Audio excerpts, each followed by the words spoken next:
Southwest.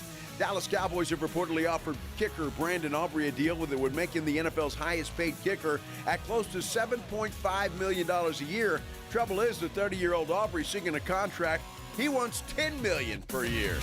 SportsCenter is brought to you by Buyers Barricades, the Texas authority in barricade rental. BuyersBarricades.com. Joe Reinagel. That's the third time in 7 seasons the San Antonio Spurs are the NBA champions. Jason Minix. They go back to big day as Super Bowl champions. Dallas 52, Buffalo 17. It's the Blitz on 94.1 San Antonio's Sports Star. On a hump day! Hump day!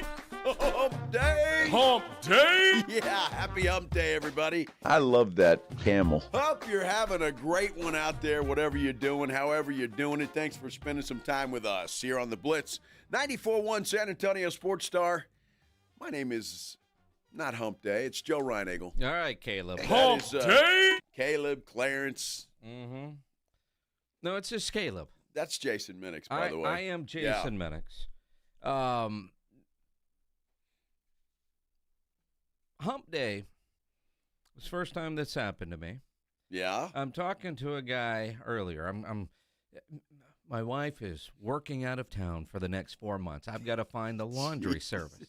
So because I don't know how to wash my own damn clothes. So I'm talking to a guy today and who works for a laundry service and we quickly say, I recognize your name, blah, blah, blah. I'm cool. And, I'm talking about what my needs are. And then we're about to hang up. And he was like, have a happy hump day. And I was like, it's a Reinagel thing.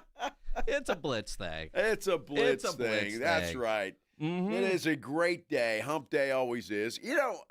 I always get up in the morning or out of the shower, depending on when I'm getting ready for work and all of that. And I'll ask Alexa, what's the temperature? And she'll tell me, and it's going to get up to a high of blah, blah, blah. Today, Alexa said it was like 64 degrees.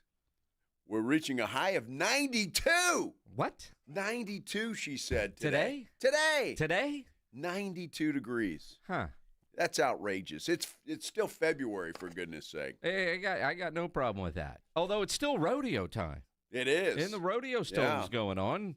Normally we get stupid cold during the rodeo. What's her name's playing tonight, right? Is that tonight or who? What's her name? What's her name? She used to be big back in the 90s. Sheryl Crow? Sheryl Crow, Sheryl Crow is tonight? Dated Lance Armstrong for a while. Yeah? Yeah.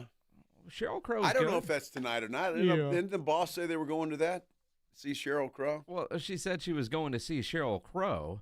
She didn't say it was tonight. Well, how much longer is the rodeo? Through the weekend? It's got to be through the weekend, right? I guess.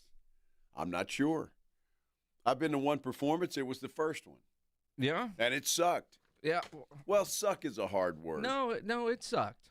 It wasn't. You could say that. Well, You could say that. It sucked at the beginning and then got better as it went on. And maybe, you say things, you have a few more drinks, everything looks and feels a little better. You know what I mean? Uh-huh. So I guess that's the way that it was. No, you thought you were a big fan of this guy and realized you knew 3 songs, and until he played them, you thought he sucked. My wife loves this guy. Okay. All right, and the problem I have with that, I mean, the guy's a up-and-coming, I don't know, I say up-and-coming, he's there already, but I just think she thinks he's hot.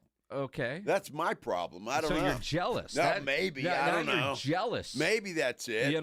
She'll tee you up for something, Sydney Sweeney, but you're jealous of Russell Dickerson? I know she did that, right? Uh-huh. Teed me up for that. Uh-huh. I still haven't seen that movie. At some point in time, I'm going to have to watch it. What was that movie? The Housemaid. The Housemaid. Yes, and it supposedly shows a little skin or so, I guess, of Miss Sweeney. Although that's not really hard to find these days. Yeah, I was going to say. If you want to find that, jump on pretty, Twitter, it's pretty, there. Pretty easy to do. Yes. Although there's something probably difference between your phone and an 80-inch HD television. Well, could be. Yes. Could be. So I'm sure I'll check that out. A lot of people have seen that. I think it's a pretty popular movie, and it's doing very well. But if anybody's seen it, let us know. Yeah, I'd like to know. Because, like I said, I'm kind of the same boat. Although, like tonight, it's kind of interesting because my wife left yesterday for North Carolina for 4 months. Mm-hmm. And so yesterday I went to dinner with a friend. I've got plans tonight. I'm good. Well, good. But at some point, I'm going to be bored looking for something to watch. And I need to find new shows, but not yet. But and then I don't know, some movies like Well, there you go. The Housemaid. The Housemaid. Yeah, and you get the house all to yourself. I need a laundry service. Probably going to need, speaking of Housemaid, a house cleaning service before long. Yeah, you probably are. Although, how dirty can you get the house? It's just you. I don't know. At some point, because we don't have that now. We used to, but we don't now because it's just the two of us, no dogs. Rumba goes every day. So, yeah, you're right. I probably, but you still have to have somebody. Do you know how to make a bed, Minix? Or will that just stay unmade the whole time? That will stay unmade the whole time. What? Do you make your bed every day? I don't. No. Yeah, and even when Joanna's home, we don't make our bed every day. It's not like all fancy made, but yeah, I'll pull the sheets up and, so kind of. Get the hospital corners, bounce a quarter off that bed like you're in boot camp. I don't do that. You don't make your bed. I bet you don't even pull the sheets up. I pull the sheets up. Well, just because you don't want your dogs laying on the sheets part. Well, dog can't get up on the bed without help. She's not big enough. You get the little stairs for the dog. And then the problem is that if she's up there, she can't get down by herself. So I don't have to worry about that. All right. So let's see. It says Joe Max on our San Antonio Sports Star YouTube page says, I've seen Housemaid. Sorry to disappoint Joe, but it only shows them from the side. All right, a little side boob. Nothing wrong with that. That's a little disappointing. It is, but, that's okay. I hear it's a good movie, and Sydney Sweeney needed a good movie after that boxing movie just bombed. So she needed something. Mm-hmm. So I'm happy for her. That's good. I'm good for her. She got her lingerie line and all that stuff, and she's doing well. I'm proud of her. You're proud of her. You're like a proud, creepy Uncle Joe. That's exactly right. Exactly. Bubba Rivas giving me crap about doing laundry. Yeah. Here's the thing. It's not about the ability to learn or to even do it. I can tell you I've been married 30 years. And 31 years ago or so, when we got our first place, we needed a washing machine. And I was going to buy one that we could afford. I'm going to pay cash. If you can't afford it, don't buy it kind of guy. Always have been. And we couldn't afford the fancy-ass one she wanted. So at Rolling Oaks Mall, we got that old Sears card, and we put it on there. Paid it off in about a year. But she said then, if we get this one, you will never have to do laundry. And I've held her to that for 30 years. I know you have. And here's the thing, because now I'm thinking, because she said something, this whole thing to North Carolina came up really quick. Like I was at the Super Bowl when she first thought this was a possibility, and she's like, well, you know what? You can learn how to do laundry, and then you're good on that. Now, see, now if I learn how to do it during these 4 months, she's going to expect me to do it from now on. And I'm not, because she made a promise 30 years ago. That's why, Bubba. Well, and it's nice of your wife to remain to that promise, because she damn sure wouldn't have to. I mean, if she insisted you did the laundry, what the hell are you going to say? Not a damn thing. Now granted, as you call around and try to find out how this stuff works, as expensive as it is, I might learn how to do laundry. Exactly right, dude. That's exactly right. You know what's funny about that is that I broke our dishwasher. What? About 2 weeks ago, and so we had to get a new one, and they came today and put that thing in, and it's nuts. So how did you break your dishwasher? It's the craziest thing, right? So dishwashers, you're either putting stuff in there or taking it out. Well, that's the only thing you do with them. Well, you lower the door, and it sits there while you're doing your thing. Well, I forgot the door was open, so I stepped on that thing and went bam. And and everything comes apart, and the top of it's all screwed up, and it just it worked, but it didn't work right. So what do you mean it worked? So like you damaged the door and you still ran water in that? Yeah, Were you trying to flood your house? Dude, I screwed that thing up. So we finally had to break down, go buy a dishwasher. We did that, and it was delivered today. So they came in, knocked it out. Did you install it yourself? No, I told them I could have, though. I mean, since they were here, I didn't want to take their job. But, Yeah. But other than that, I mean, it was good. So I don't know how this thing's going to work, but it's supposed to be one of those quiet ones. Mm-hmm. Like really quiet. Yeah. And I'm happy about that because the other one, I mean, you had to turn the TV up if that thing was running. So in other words, you broke this thing on purpose. Well, no. You saw an ad for a quiet dishwasher when I'm tired of that thing. I'm going to kick it. How do you step on the door of a dishwasher? I forgot it was open. It's because it's what right are you, there at your high feet. stepping through the kitchen? Well, it's not that high stepping, Minix. Well, it's probably only a foot off the floor. Again, who walks with their feet going up by a foot? Well, I do. You don't walk that way. Some of us are some of us are a little taller than others, and that doesn't that's matter. what Your happens. normal step, your foot's barely off the ground. Doesn't matter. I broke it. That's Were you all sober? you need to know. Yes, I was sober. Was it early in the morning and you weren't coherent? No, I don't remember what time of day it was. All I know is I had to break down and buy a damn dishwasher, and those things aren't cheap. No. But this is a good one, and it's a quiet one. It's supposed to be. We haven't run the damn thing yet. Now I'm worried about this thing because if it's quiet, you're going to step on it. What? And only if the door's open. Well, how, Ryan Eagle, do you, one, if you're loading or unloading the dishwasher and you know the door is open, now if you banged your shin into that thing, that would make a lot of sense. But to actually have a foot onto the door and your weight goes down, that makes no sense. I mean, you wouldn't even see that in like a comedy movie. Well, of course you would. Even Michael Jimenez is a dude that can break things in ways I didn't know were possible. Remember he flooded our house in Los Angeles? I remember that, yeah. That dude, this feels like something he would do. You'd have to see it. It won't reach up to my shin. I mean, it's low to the ground. I'm telling you, this thing was low to the ground. Okay. And so I don't know what I did, but I stepped on the damn thing and broke the top of it off, and it just didn't work right after that. And then tried to run it. After Yeah, you no, damaged the door, we did run it for a while. We ran it. I'm trying to salvage this thing. I don't want to go out and spend the money on a new dishwasher. So I'm trying to get this thing done. It's like, here, honey, it works. Here's It's the fine. real thing. He tried to pull a Tommy boy.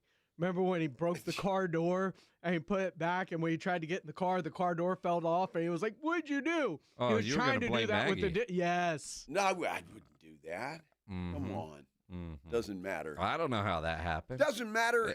I'm the proud owner of a brand new dishwasher. I don't think the extended warranty is going to cover that. Well, I'm not going to step on it ever again. Well, so. you say that. You didn't think. I'd never in my life heard of somebody stepping on their dishwasher and breaking the door. I'm telling you, I don't know how low your door goes at your house, but mine's almost to the ground. It's way the hell down there. Hey, when you get home tonight, Minix, I want to know. I want a picture of your dishwasher and with the door down. Dude, I want to see it. That's a creepy way to get a foot pic from me, but whatever. The idea that even Joe's toes, yummy. Even I don't know. I don't care if it's just laying on the ground. You know. Dude, trust me, I didn't do this on purpose because I didn't want to spend the money on a new dishwasher, but Of we all did. the things, man, if you so only there you had go. a better time in Vegas, it would be less painful. Well, it would But be. knowing about Vegas and now this, What are man, you it knowing really knowing hurts. about Vegas. The bloodbath at the MGM. Well, dishwasher is a little more than what we lost I at know, that blackjack that's what I'm table. saying. Yeah, so. Mhm. Well, we got a Well, Brandon. hold on. You went and paid full price for a dishwasher? It's a quiet one. Yeah. Well, yeah.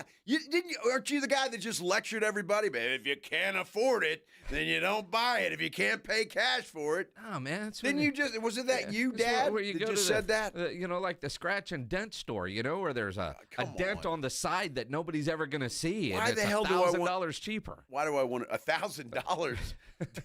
When's the last time you shopped for dishwashers, dude? They're not that expensive. 1990. $1,000 gets you a pretty good one. Yeah? Yeah. Well, I mean, but like a refrigerator, scratch and dent. Well, refrigerators are expensive as hell. Yeah, they are. And the one that we got not long ago, it's got a dent. And, I mean, just one dent. Well, Maggie doesn't do dents. Well, but It'd bug the crap out of her. But you'll never see it because it's literally on the side that's up against the wall. Uh-huh. Nobody will ever see the dent there. Well, thanks, Minix. You know, I'm all proud of my new dishwasher, and you just want to throw water on me. I'm It's not just throwing throw a water wet on you. You're blanket going to on let me. water out of the door that you damaged. I'm bragging about a this new whole dishwasher. Water, you're bragging. You're angry that you had to buy one. Well, you're right. I did. I was angry that day. I wasn't angry today when they finally came and delivered the damn thing. As an owner of one of those quiet dishwashers, they're awesome. They're nice, huh? All right. Glad. Yeah. See, now who's bragging in there? Mine's quiet. I never know if it's on or not.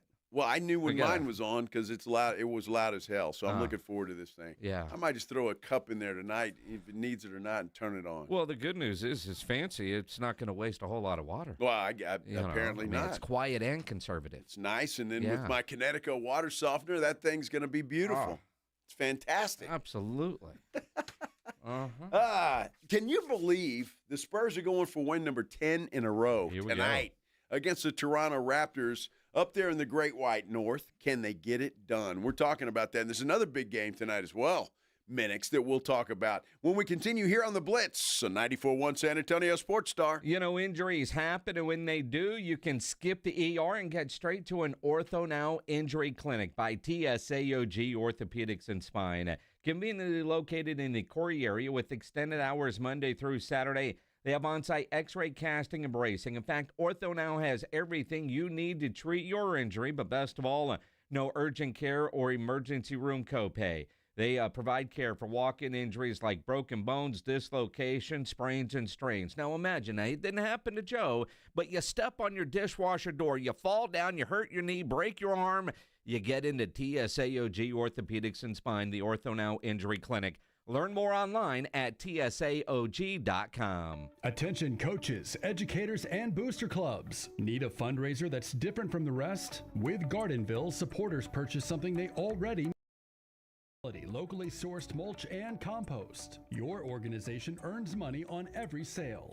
Real products, real value, with support from Gardenville to keep it simple. Ready to grow your fundraiser? Visit garden-ville.com/fundraising. That's garden-ville.com/fundraising. Thy ticket, Lady Jennifer of Coolidge. Well, many thanks, good sir. Hereeth my Discover card. They accept Discover at Renaissance fairs? Yeah, they do here. Discover is accepted at the places I love to shop. Getteth with the times. With the times? You're playing the lute. Yeah, and it sounds pretty good, right? Discover is accepted at 99% of places that take credit cards nationwide. Based on the February 2025 Nielsen report. You like saving money, right? We all do. That's why Allstate just lowered the price of car insurance. Not, but wait, there's a catch. Lower. Actually lower. So if you're shopping around or just want to see how much you could save, check Allstate first for a new lower auto rate that could save you hundreds. You're in good hands with Allstate.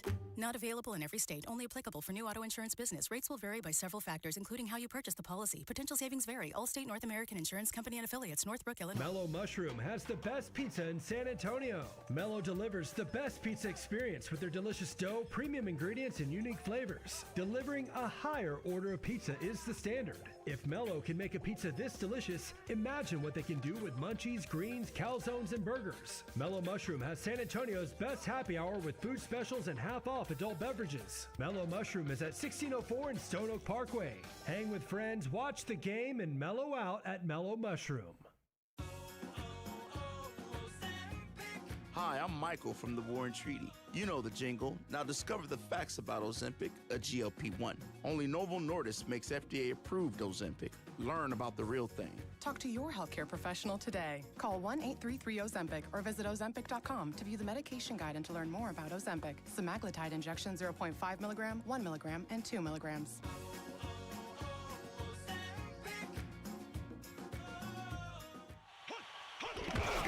It's the Morning Huddle with A.J. Hoffman and Rob Thompson. Thursday on the Morning Huddle, the Spurs back in action, leg one of a back-to-back up there in Toronto. In college basketball, Aggies and Longhorns were busy. Are they bubble teams? Did they keep winning? We'll talk about that and the Underwear Olympics going on in Indianapolis. So much fun. We'll get there early. Party starts at 6. It's the Morning Huddle with A.J. Hoffman and Rob Thompson. Mornings 6 to 10 on 94.1 San Antonio's Sports Star. It's the Blitz with Jason and Joe.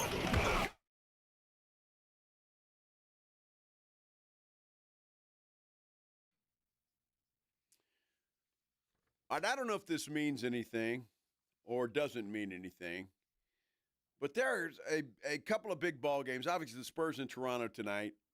Oklahoma City is in Detroit tonight. No SGA. He's not going to play. So when the Spurs played in Detroit a couple nights ago, they were a 1 or 1.5 point underdog going into that game. Oklahoma City tonight going into that game is a 7.5 point underdog against the Detroit Pistons.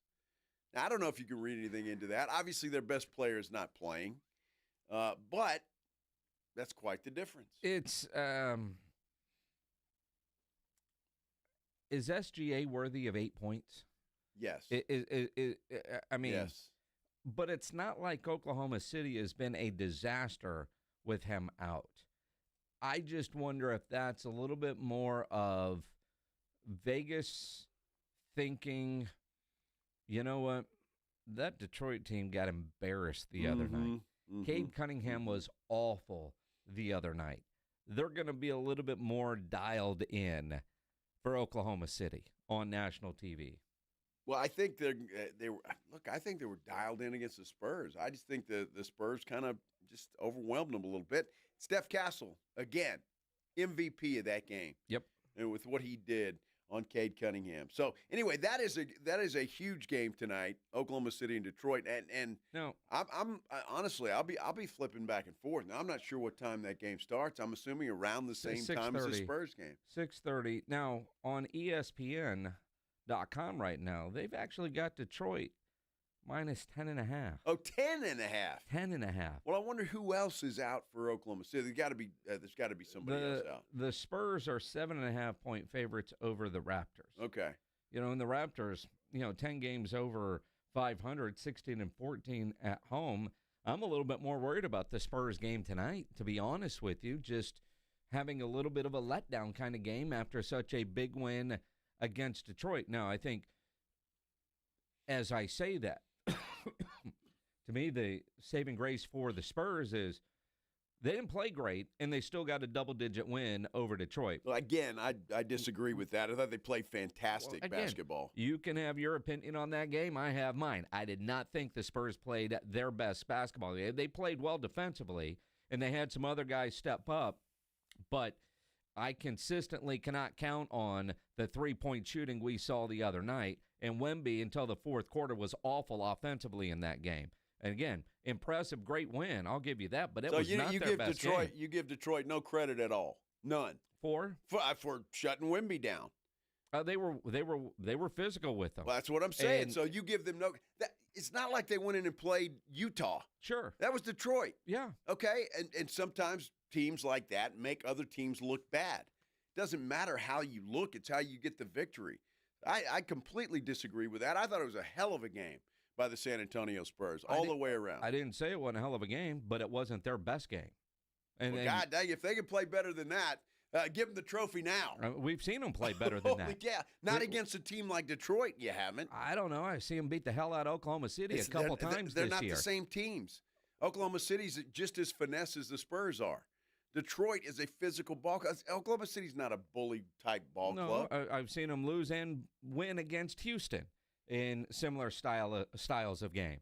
And again, I mean, restaurants have a variety of things on the menu because people have different tastes. I think ultimately we're both thrilled with the fact that they got the win, but how they got there, you and I disagree on how pretty it was. It wasn't pretty, and it never will be against Detroit. No. It never will be. But what I'm saying, though, is I expect more out of Wemby. And I'm glad his teammates picked him up because if they would have, not shot 45% from three, they probably don't win that game. I wish we could count on Devin Vassell to have an offensive output like that. We can't. We've seen that. Julian Champagnie. What we used to call Bruce Bowen, icy hot. He what pledge? It was Danny Green. Oh, is that Danny Green? Same thing. Icy hot, right? Yeah. I mean, you don't know what you're going to get. The other night, we got great from them, but not from the people that we rely on the most. But that's what you hope you get consistently, and you can't be consistent until you do it the first time. They did it. We'll see what they do again tonight. Will they be cold? Will they be hot? I mean, who knows what this team – they've won 9 in a row. I know. I just – again, see, this is double digits. This is what worries me, and this was always the way that it was when the Spurs back in the day. It's like, oh, wow, we got the win. But they didn't play very well. It's ridiculous. They played great. They played great basketball on both sides of the court. Wemby is going to have to fight through that, and luckily this team has some depth that picked him up when he was down. So I don't know. We can disagree if you want to. I thought it was a fantastic game. Well, we are because and if they I'm can not play changing better, my opinion because you said it was fantastic. Well, did they win by double digits? The win it was fantastic. But that first half was not. That was not a fantastic all-around game. And, again, I'm looking at the consistency part of what this team has done this year. Now, granted, it's way unexpected for them to be the second seed in the West.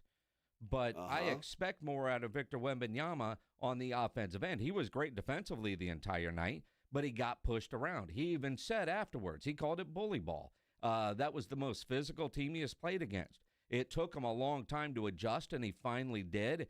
But in the fourth quarter, if we weren't making threes, the Spurs lose that game.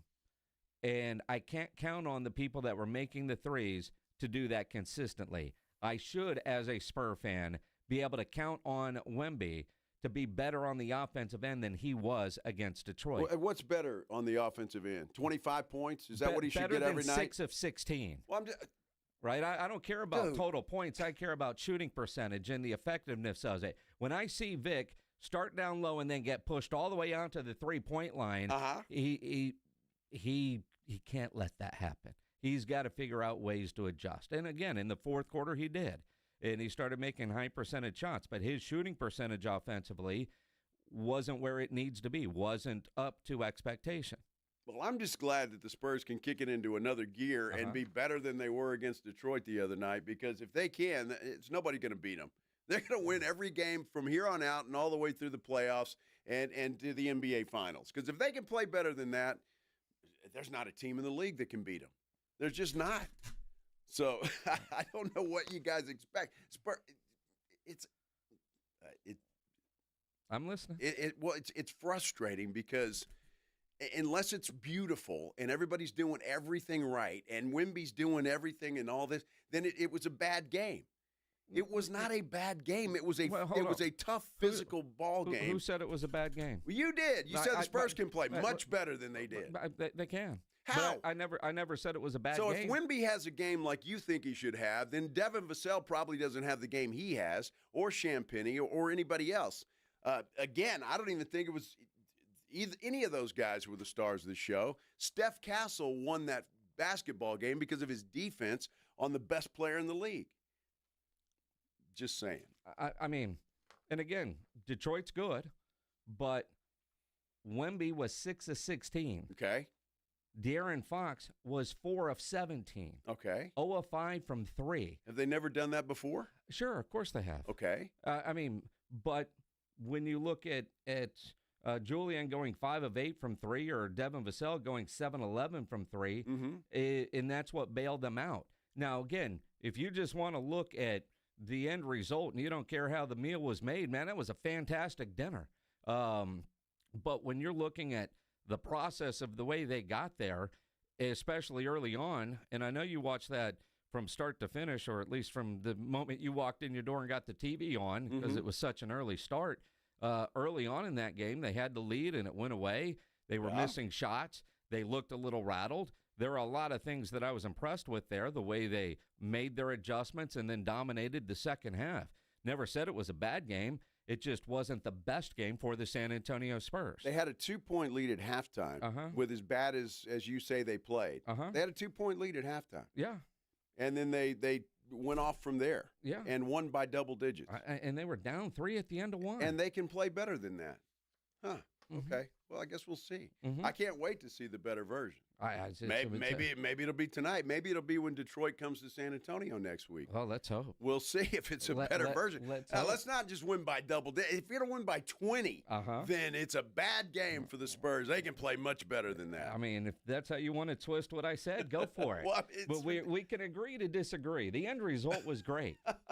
But that was not a great basketball game. And you can get wins and not play great, and that's what they did. It was a great basketball game. I would imagine Mitch Johnson loved the fact that they got the win, but he had a whole lot of tape to break down on things they can do better. Well, right? Don't you love when you hear that from coaches? Man, we got the win, but there are so many teaching opportunities there. That's every what coach coaches says love, that. right? Every single one of them is going to say that. Yep. Every single one. Again, well, we'll see. I can't wait for the better version. Because it's going to be fun to watch that team. Maybe it's tonight against Detroit. So I should just lay the 7.5. They'll probably win by 30 tonight, huh? If Wemby plays. If I'm betting your money, absolutely. I'm just saying. I mean, if they could play better than they played against Detroit, I'm in. Well, I mean, let me ask you this. Do you think Victor is better than 6 of 16? I think he's better, but he is human. Yes. All right. He's human. All right. Do you think De'Aaron Fox is better than 4 of 17? Sure. All right. But then that's in the wash, is it not? Because I don't think Devin Vassell is as good as 7 out of 11. And I'm not sure Julian Champagnie is consistent with what he did. So it all washes out. This is why you have a team. Well, sure. No, I get that. But that's what I'm saying. If those guys didn't have performances that you can't rely on and expect out of them consistently, and Julian and Vassell, especially from 3, then De'Aaron struggles and Victor struggles, that win might not be there. So Cade Cunningham is an MVP candidate. Everybody said so. Yep. And he was like, what, 9 of 26? 5 of 26. So he's horrible, obviously. He was the other night. Well, because of Steph Castle was great. Yep. That's the difference in the game. And that's what's so beautiful about it. It's a team game. You guys pick you up when you're not having a good night. And I hate to break it to everybody, but Wemby is human. He's not an alien. I know people think he is. He's not. And he's going to have bad nights. He's going to. And it's great that on a Vic bad night, Vassell had a career night. He had a good night. Steph Castle was the star of that show, without a doubt, with what he did with Cade Cunningham. A complete dismantling of an MVP candidate in the NBA. RJ Ochoa. Boy, I'm frustrated already. I got to talk to RJ. Jesus. This day just gets better. Holy cow. RJ Ochoa, blogging the boys, joins us next here on the Blitz on 94.1 San Antonio Sports Star. Well, I tell you what, Toronto and San Antonio tonight going to be a fun basketball game. You also have Oklahoma City and Detroit. You want to add a lot more excitement in watching those games, make sure you're playing along on Underdog. The best place to get in on all the action, make your picks, and win money right now in Texas. And it's easy and it's fun. All you have to do is pick higher or lower on predicted stats. Like they've got Vic at 22.5 points. Would you go higher? Would you go lower? I got him at 11.5 rebounds as well. Castle's at 15.5 points. They got De'Aaron Fox at 5.5 assists. You look around, build out your pick 'em entry, get them all right. You could win up to 5,000 times your cash. Download the Underdog app today. Use promo code STAR to score $75 in bonus entries when you play your first $5. Promo code STAR at Underdog. Make picks, win money. Must be 18 plus and present in Texas. Terms apply. See assets.underdogfantasy.com/web/play and get terms _DFS_.html for details. Concerned with your play? Call 1-800-MY-RESET or visit ncpgambling.org. There's danger out there. It lurks on highways and quiet neighborhood streets. It's more likely to kill you than a shark and more terrifying than the biggest snake. Distracted driving claims lives every day. Every notification, swipe, social post, video, or selfie while driving risks your life. So while you might think public speaking or the zombie apocalypse is scary, what's really terrifying and even deadly is distracted driving. Eyes forward. Don't drive distracted. Brought to you by NHTSA and the Ad Council. Running a business means wearing multiple hats. So if you're like me, you probably started out using your personal phone, taking client calls and texts nonstop. As my business grew, I needed something smarter. That's when I switched to Quo, the #1 business phone system. Quo works right on your phone or computer. No carrying 2 phones, no clunky landline, just one easy app you can try for free. Your team can share one number and handle calls and texts together like a shared inbox. Any teammate can jump into the conversation so customers get faster responses. And Quo's AI assistant summarizes your calls and responds to customers 24/7, so you never miss a lead or opportunity. All this starts at just $15 a month. That's basically 2 coffees. You can even keep your current business phone number. Find out why 90,000 businesses trust Quo. No missed calls, no missed customers. Try Quo for free at quo.com/sports. That's quo.com/sports to try Quo free. QUO.com/SPORTS. Get in gear at North Park Chevrolet in Castroville, your 5-time dealer of the year. $13,000 off MSRP on new 2026 Silverado 1500s. 5.9% financing on new heavy duties for 84 months. Save $10,000 off MSRP on the 2026 Tahoe Premier. Ready to go electric? Get the 2026 Equinox EV with $13,000 off MSRP. Together, let's drive. North Park Chevrolet, 10 minutes by Loop 410 in Castroville. Must qualify. Call 830-355-2107 for full price and offer details. Switch to TurboTax and file your own taxes for free in the app, because free shouldn't cost $15.99. Right? Free Tax USA? Or is it cost $15.99 Tax USA? Switch to TurboTax and file free. Free state, free federal, 100% free, 100% guaranteed. Now this is taxes. Intuit TurboTax. Switch to TurboTax and file your own taxes in the app for free by 2/28. Excludes TurboTax expert products. $15.99 charge from Free Tax USA is for state taxes. Liberty Mutual customize this song for you. Like your car insurance, it's custom too, yeah. Liberty Mutual's got the coverage that could save you money. Thanks to Doug and Limu, well now you can go and take that cruise. Liberty, liberty, liberty, liberty, yeah. 94.1 San Antonio Sports Stars Spring Golf Classic is back. Round up your foursome, your work crew, your weekend golf buddies, even the ladies, and get ready for a fun, laid-back day at the Golf Club of Texas. Monday, March 30th. Lock in a team for just $500 for a foursome, or jump in solo for $150 per player and spend the day talking trash, crushing drives, and laughing your way around the course. This isn't a stuffy golf club tournament. It's golf the way it should be. The Spring Golf Classic benefits feeding animals at no-kill shelters across Texas, so you're having a great time for a great cause. Presented by Flight by Yingling and sponsored by Jesse Hernandez, the Texas Chunk Club, PPL Motorhomes, and Ancira.com.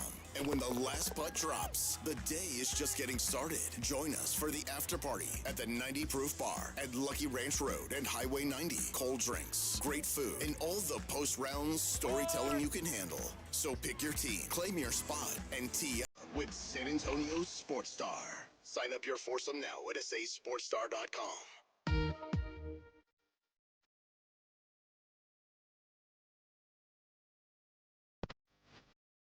Well, as the NFL Combine continues out in Indianapolis, the talk, as always, about the Dallas Cowboys, at least primarily. Hi, everybody. This is the Blitz on 94.1 San Antonio Sports Star. I'm Joe Reinigle. He's Jason Minix. And from bloggingtheboys.com, our good friend RJ Ochoa joining us now on the Buyers Barricades guest line. And let's not start with George Pickens. Let's start with Brandon Aubrey wants $10 million a year, man. Yeah, it's great to be with you guys. Must have been a lean Christmas in the Aubrey household a couple months ago, I suppose.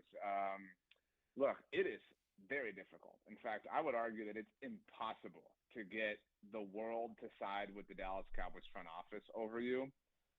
Brandon did it. Yeah, he did. There's nobody that is like, this guy has a point. Assuming all reports are true, assuming it could be taken, for what it's worth, look, I respect that he may only get one bite at the apple like this, and so you got to make it worth it. But, dude, man, come back to earth just a little bit. Well, I got to wonder, RJ, and you may have an opinion on this, but I'm pretty sure somebody in that front office leaked that story to Calvin Watkins for that very reason. to get the fans on the side of Jerry and company? Honestly, though, I agree with you, to be clear. I kind of am impressed because this is the game, right? Like this is the business and the PR. And typically, the way the Cowboys play this part of the game is just brute force, right? It's just going on first take and trying to say we're the Cowboys. They are so very rarely tactical or strategic. And this, I mean, good for them, man. They got the first punch in. Like, if you do want to dilute it down and say it is just gamesmanship and whatnot, like they're acting, like this is a serious thing, and they want to accomplish some serious stuff as a result. So good for them. Now, RJ, as you said, assuming it's true, and I know that we can't believe everything that we read on the internet. There is a report out there that Brandon Aubrey's wife, Jen, has responded to one of the social media stories with one word. The headline, Brandon Aubrey declines Cowboys' offer to become the NFL's highest paid kicker, wants a bigger deal. A one-word response from @Jen_Aubrey, false. Now, it might be that the Cowboys offered him the highest paid kicker deal or that he wants a bigger deal, but at least one with the last name of Aubrey says it's not necessarily true. Yeah, well, first of all, as a rule of thumb, I don't trust anyone who has an underscore in their username. That's weird. You throw a number in there, but an underscore it's too complicated to find, especially on a phone. That being said, and you're right, like, there may be some semantics at play here, like, oh, well, this is false, so that makes the whole thing false. But whatever is or is not false, like, the PR battle here is not, that was not even a response, right? Like, you've got the arm and all due respect to Mrs. Aubrey, but you've got the arm and might of the Dallas Cowboys PR machine working over, load to make sure they get this done. And then you've got Brandon's wife coming out. Like, you got to get Brandon on a podcast. You got to get Brandon. He's a kicker. Come on. I mean, we'll get him on Dude Perfect. Like, you got to get him somewhere right now where he can make a comment about this, and he's got to say something like, look, I just want to make sure that I'm kicking game-winning field goals to our team forever, and I want to win a Super Bowl. Like, this guy's got to get working himself. He's got to get hustling. That's where he's trailing where Dak and CeeDee and Micah were. They were playing the game themselves, which is why it was more of a fair match. This is not a fair fight. This is David and Goliath type stuff. Well, and it is, RJ. And the fact of the matter is, I can't imagine a team in the NFL that's going to pay a kicker $10 million a year. I just don't see that happening. So I don't know that Brandon Aubrey has a leg to stand on, so to speak. No pun intended. Oh, it was. In this case. And if he was offered $7.5 million a year, I mean, I would think you would jump at that and go. I mean, that's, for a kicker, that's pretty damn good money. Yeah, like, again, we need to obviously fully understand the context before we can, ridicule anyone. But if generally speaking, the Cowboys are offering to make him the highest paid kicker in the NFL, whether that's from an APY perspective or the total guarantees or the full guarantees or the length of the contract, maybe that's the quibble is the length of the deal. Then, like, yeah, dude, I mean, you're already kind of coming out ahead. And again, I fully respect and truly admire the effort to get as much as you can while you can, because he's an older player who's up for his first big deal. But that being said, like, where the Cowboys have lost the court of public opinion in the past is their offers have been low. We come back to the term market rate all the time because they haven't offered market rate or anything commensurate with market rate in the past with players like Dak and CeeDee and even Micah.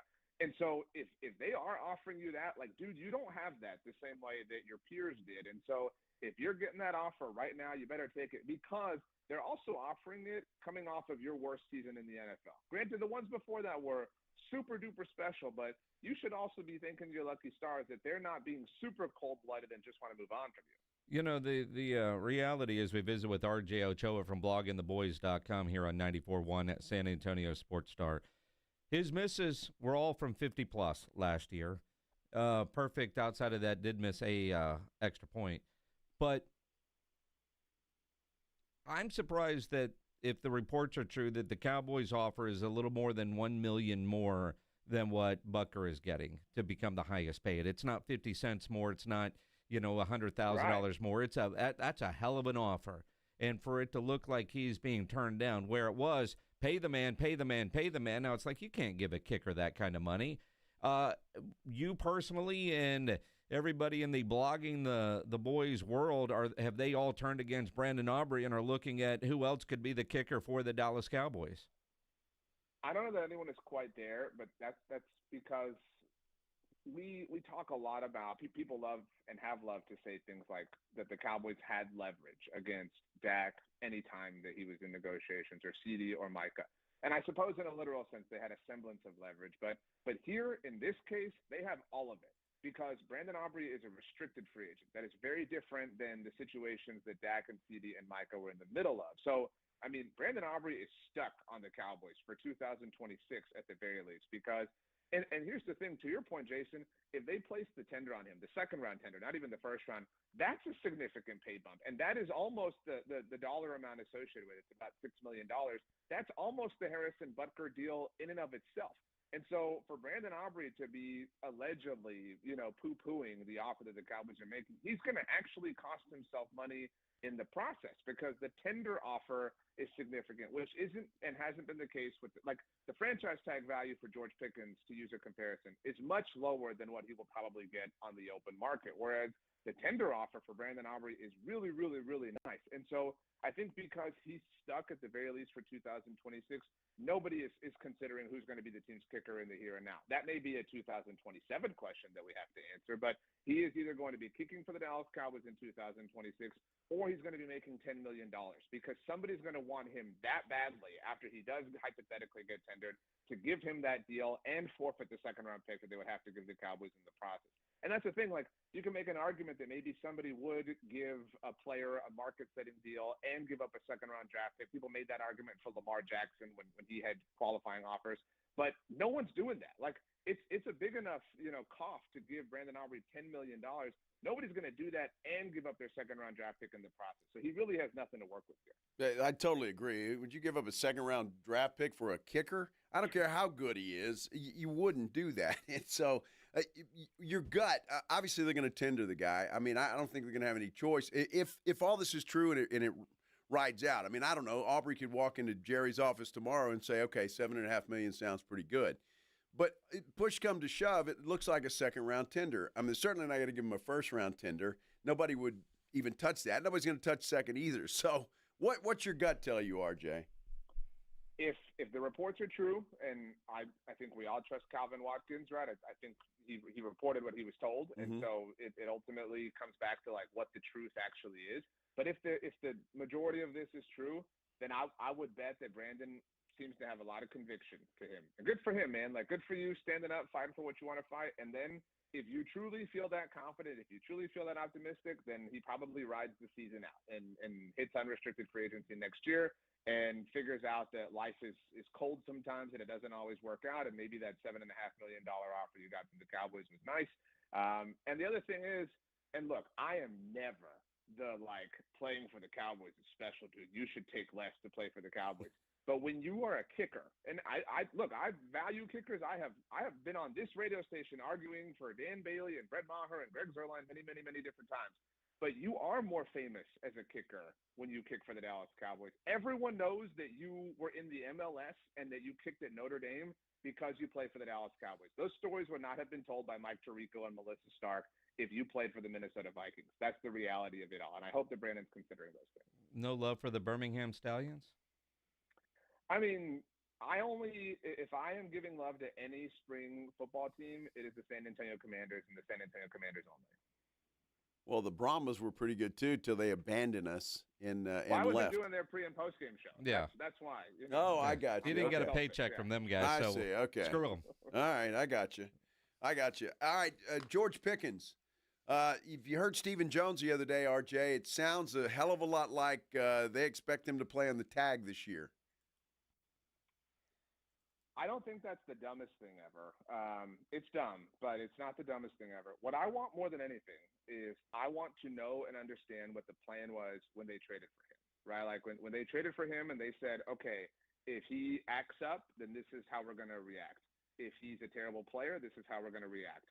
What did you say last May when you asked yourselves, what if he is awesome in 2025? What will our reaction be? will that reaction be to give him a long-term deal?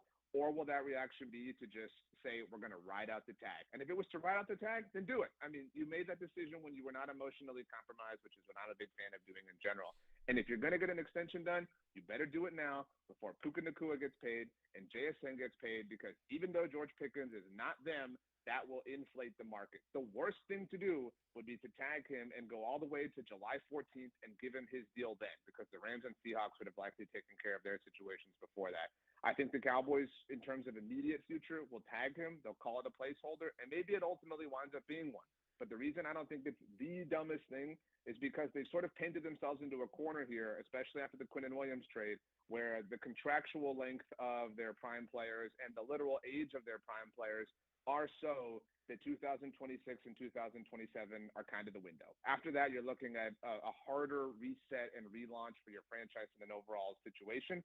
So if you just want to tag him and treat him as a mercenary for 2026, I normally would be against that. But given all of the circumstances that led us to this point, it's not a ridiculous idea. You know, and I got to believe at some point when they made that trade, they had a plan that they were going to follow. And this is probably part of that plan, because they didn't sign him right away. I thought they should have signed him basically as soon as he got to the building. And, you know, then he has a breakout year. He's already under contract. Because we know the longer you wait, the more it's going to cost you, one way or the other. Now, the Cowboys, though, are doing things a little bit differently this offseason. We've seen that from, you know, the press conference for the new DC, the hiring of the new DC, Christian Parker, to making apparently a very great offer to Brandon Aubrey that was turned down, to signing Javonte Williams early. Now, granted, I look at that deal for Javonte. That's a great deal for the Dallas Cowboys. Good for Williams as well, but the commitment to the run game. But, man, give them credit. They got a deal done early. There was no drama involved with that one. There was no drama. It was very quiet. It was very out of the blue. It was over the weekend. I mean, like, everything about it was fantastic. Now, I do think it's important to note, and they deserve all sorts of flowers, don't get me wrong, but they deserve flowers relative to context, right? Like, when my 4-year-old son sets the table, you know, he gets a bigger round of applause than when I do it, you know, from my wife. You know what I'm saying? Like, and that's kind of what we're looking at here. Like, the 4-year-old set the table, ate his dinner, took his plate up to the sink, and then went on his own and washed his hands. You know what I mean? Like, good for you, dude. We are so proud of you. Like, these are I mean, truly, we laugh, but they are bare bones, basic, fundamental things that they are doing, and we are, like, in awe and shock. And, you know, I also love the Javonte thing, because I still refuse to trust it all. And I don't trust that they can juggle more than 2 balls in the air at one time. So right now they got the George Pickens ball, they got the Brandon Aubrey ball, they got a third ball, which is really stressful right now, dealing with the combine at large. The last thing I need is for them trying to figure out a running back in that same sort of process. So I love this, and I also love that you create this. You know, their reputation has been horrible. Their reputation has been, hey, you go play for them, you ball out, dude, they're going to drag you through the mud, and they're going to make you fight for your contract extension. And Javonte Williams is an example where you can look at it and say, hey, I'm a free agent. Let me go sign my 1-year deal there. I'll play really well, and then they'll reward me. They really needed this boost of goodwill and good momentum. Well, I think it was a good thing, but to me, the proof is going to be in the offseason, free agency. How are they going to fix that defense? And if they legitimately do some things and spend some money and make some improvements to that defense, then I'll become a believer. I like what they've done, but to me, these are baby steps. What happens in the free agent market is going to mean a lot more to me than what's happened right now. I don't disagree with that at all. And look, I mean, they've earned this reputation, right? Like, we can talk about, like, oh, leave the past in the past, but I mean, they have conditioned us to doubt every single thing. Like, think about the Brandon Aubrey discussion we've had. Like, how many times did we couch it and be like, assuming this is true, you know, if all of this is true, because we have learned to, you know, not believe everything they're saying. But Brandon Aubrey is so seemingly selfish in this regard that he's actually convinced us that their potential lies are truth. It's a really amazing phenomenon that he's pulled off. I'm impressed. RJ, before we let you go, with the NFL world in Indianapolis at the Combine, which players are you going to be watching closer that you think could be future Dallas Cowboys? It's difficult because these dudes typically don't do a lot at the combine, but it's always interesting to hear their answers. I think the most mocked player to the Cowboys from what I've tracked is Akeem Mesidor, the edge rusher out of Miami. And so he's an older player. He's going to be 25 by the time the NFL draft hits, and therefore almost 30 by the time he negotiates his first contract extension. Kind of a Brandon Aubrey situation. So that's the name that I've really sort of circled from a practical one. Sonny Styles, the Ohio State linebacker, is also a very popular name. I'm very anxious to kind of get more information and data on him. And then from a personal standpoint, Jordan Tyson, forks up, and I don't want him to end up with the Giants. I also don't want him to end up with the Saints because I don't want to have to see photos of Sam Levitt at Saints games and then get the LSU stuff shoved down my throat. So I'm hoping the best for my guy. He's awesome. All right, well, one more question, RJ. Do they keep both of those first-round picks or trade one of them away? They trade down. They honestly, they're painted in a corner there. They don't have any day two picks. Mm-hmm. They literally don't have a second or third round pick right now. Like it would almost be irresponsible to sit and pick. Now some of that depends on the board and who falls to you and whatnot. Like you can't turn down a marvelous opportunity. But generally speaking, average sort of situation, what you want is for all these actual wide receivers and quarterbacks and whatnot to go and push all these options down to you so that you can trade down. You could pick up a second-round pick. You could pick up a third-round pick. I've done some mocks where I trade out of the first round entirely with one of the selections, and I would love to pick up future draft capital. Right now, they already threw away one of their first-round picks next year. Pick up an extra 2. Pick up an extra 3. Turn this one magic bean, like the episode of The Office that I know you both have seen, into a telescope. That's what I want to see. I remember that episode. Sure, yeah. Yes, I do. Yes. R.J. Ochoa, who apparently gets a small round of applause when he does household chores from Mrs. Ochoa. No, I don't. My son does. You actually said that Cammie gives your son a bigger round of applause than you, which kind of means that she does compliment you when you actually do something around the house. I suppose that's true. That's my fault. That's my bad for painting myself into that corner. But yeah, so we've got a little dude who's able to put his plate back into the sink when he's done. He's the Dallas Cowboys of our household. Nothing wrong with that. He's learning, as are you. Oh my Trust goodness. me, I know her. She's raising 2 children. Not that I got room to talk about my wife and the number of children she's raising also, too. Hey, you know what? When I start sleeping with the TV on, then we can have some discussions about all this. When I put it on full blast. So. RJ, have a great day, man. See you, RJ. Y'all give each other a hug before the show's over. How about that? I doubt it. Yeah, I don't think it's going to happen.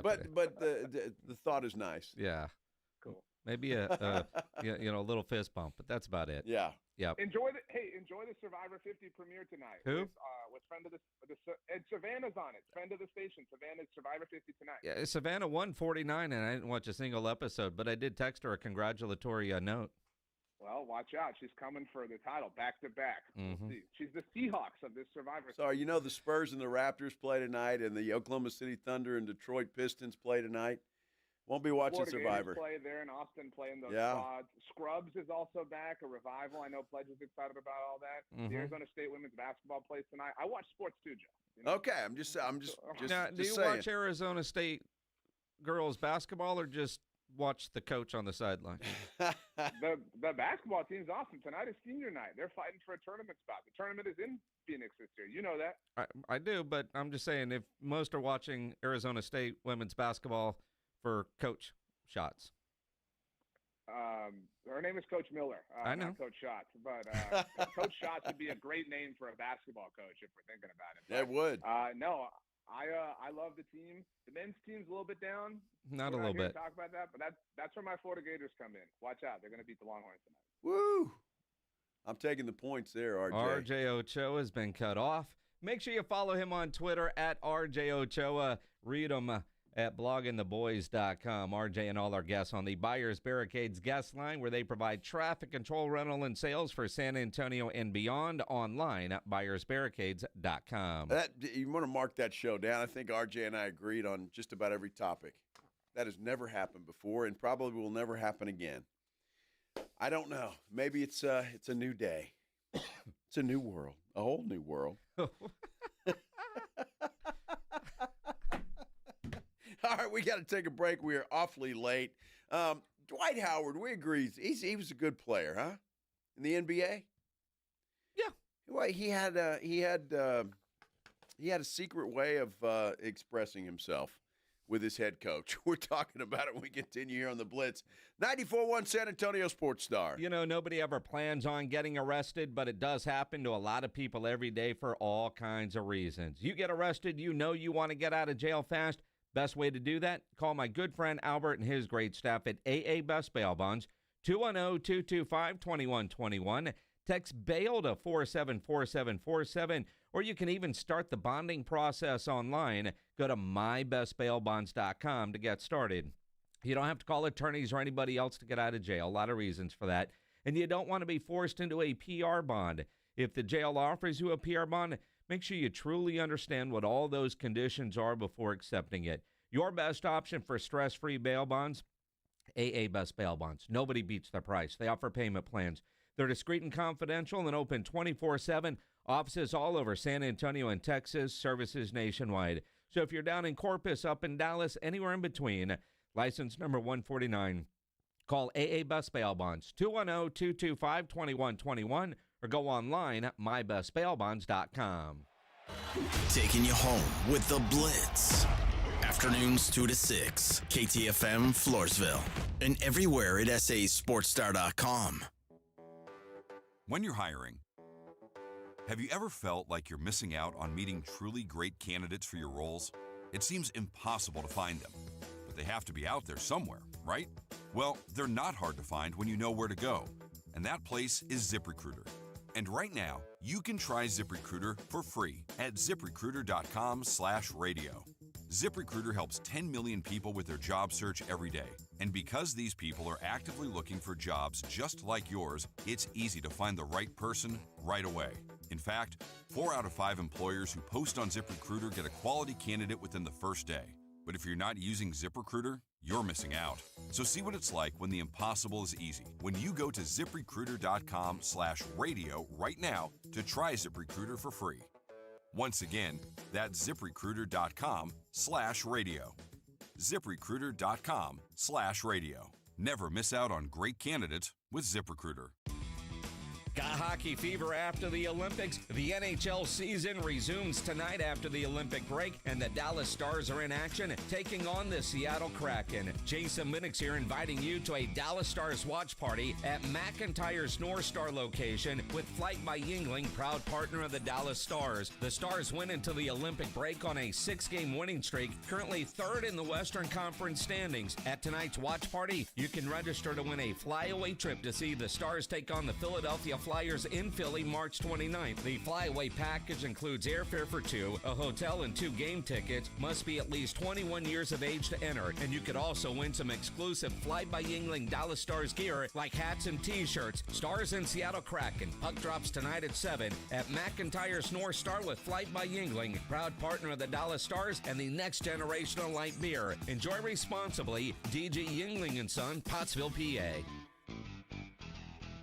Attention coaches, educators, and booster clubs. Need a fundraiser that's different from the rest? With Gardenville, supporters purchase something they already need. High quality, locally sourced mulch and compost. Your organization earns money on every sale. Real products, real value, with support from Gardenville to keep it simple. Ready to grow your fundraiser? Visit garden-ville.com/fundraising. That's garden-ville.com/fundraising. Oh, could this vintage store be any cuter? Right? And the best part? They accept Discover. Accept Discover? In a little place like this? I don't think so, Jennifer. Oh, yeah, huh? Discover's accepted where I like to shop. Come on, baby, get with the times. Right, so we shouldn't get the parachute pants? These are making a comeback. I think. Discover is accepted at 99% of places that take credit cards nationwide. Based on the February 2025 Nielsen report. San Antonio's Sports Center. Spurs look for win number 10 in a row. They'll take on the Raptors in Toronto tonight. Tip-off there is set for 6:30. Some good college action tonight as well. Texas Longhorns welcoming the 7th-ranked Florida Gators into the Moody Center. 6 o'clock tip, a game that will be televised on ESPN2. And the Aggies are in Arkansas tonight to take on the 20th-ranked Razorbacks. You catch that game right here on your home for the Aggies. 94.1 San Antonio Sports Star, 7:30. SportsCenter is brought to you by Buyers Barricades, the Texas authority in barricade rental. BuyersBarricades.com. Joe Reinagel. That's the 3rd time in 7 seasons. The San Antonio Spurs are the NBA champions. Jason Minix. They go back to big day as Super Bowl champions. Dallas 52, Buffalo 17. It's the Blitz on 94.1 San Antonio Sports Star. On a hump day! Hump day! Hump day! Hump day! Yeah, happy hump day, everybody. Thanks for joining us here on this Wednesday afternoon. The Blitz, 94.1 San Antonio Sports Star. Hope everybody's having a great day out there. It's hot, apparently, outside. I'm Joe Reinagel. He is Jason Minix. It's one of those things, according to my phone, 86 degrees outside. And according to Alexa, it's going to get up to 92. Mm-hmm. That's what she said. Wow. 92 on February the 25th. Got to say happy birthday to my brother, Derek. It's his birthday today. Happy birthday, Derek. How about that? I don't know if he ever listens to the show or not, but he's the one brother you rarely talk about, so give him a birthday shout-out. Shout out to Derek. Happy birthday. Younger brother? Yes, they're all younger than me. Everybody is. That's all right. I'm the best looking of the brothers. Randy, and line sister too, and all of it. So, yeah, there's that. Yeah. Yeah, my daughter called me old the other day. And I said, your daughter? I said, I won't be around when you're my age, but I hope you look as good as I do when you get there. Mm-hmm. Uh-huh. And what did she say? She never responded to that. You can't really say that to a lady. Although, did she? No, I guess a lady. It's my daughter. Still a lady. Did she call you old by chance when you texted her yesterday asking if she knew who My Chemical Romance was? Yeah. Well, the conversation went to that, yeah, because she knew who they were, but she said it's not there. She's not a fan. No, okay. Well, she's more in the country. Well, she's not a fan. She said there were some songs back when she was in, I guess, high school. That she liked, but yeah, it's not her cup of tea. Yeah. But I said, well, the guys are, making fun of me because I don't know who the hell they are, and she said that's because you're old. Spot on. Let's do the Headline Blitz. This is Jason and Joe's Headline Blitz. Brought to you by Novu Brazil Brewery in North Star Mall. 2 guys, 2 opinions, never enough time. Joe, while everybody knows you're old and they remind you of that pretty regularly, and they know not to send you musical things. Pledge was just in my ear during SportsCenter. Check your Twitter DMs. Check your Twitter DMs. Check your Twitter DMs. Gosh. Right? What's the breaking news? And Metallica is going to go play at the Sphere. Well, this was breaking news at 10 a.m. when they actually released it. Because we have talked about it. I believe I'm up to like 21 different people sending me this info.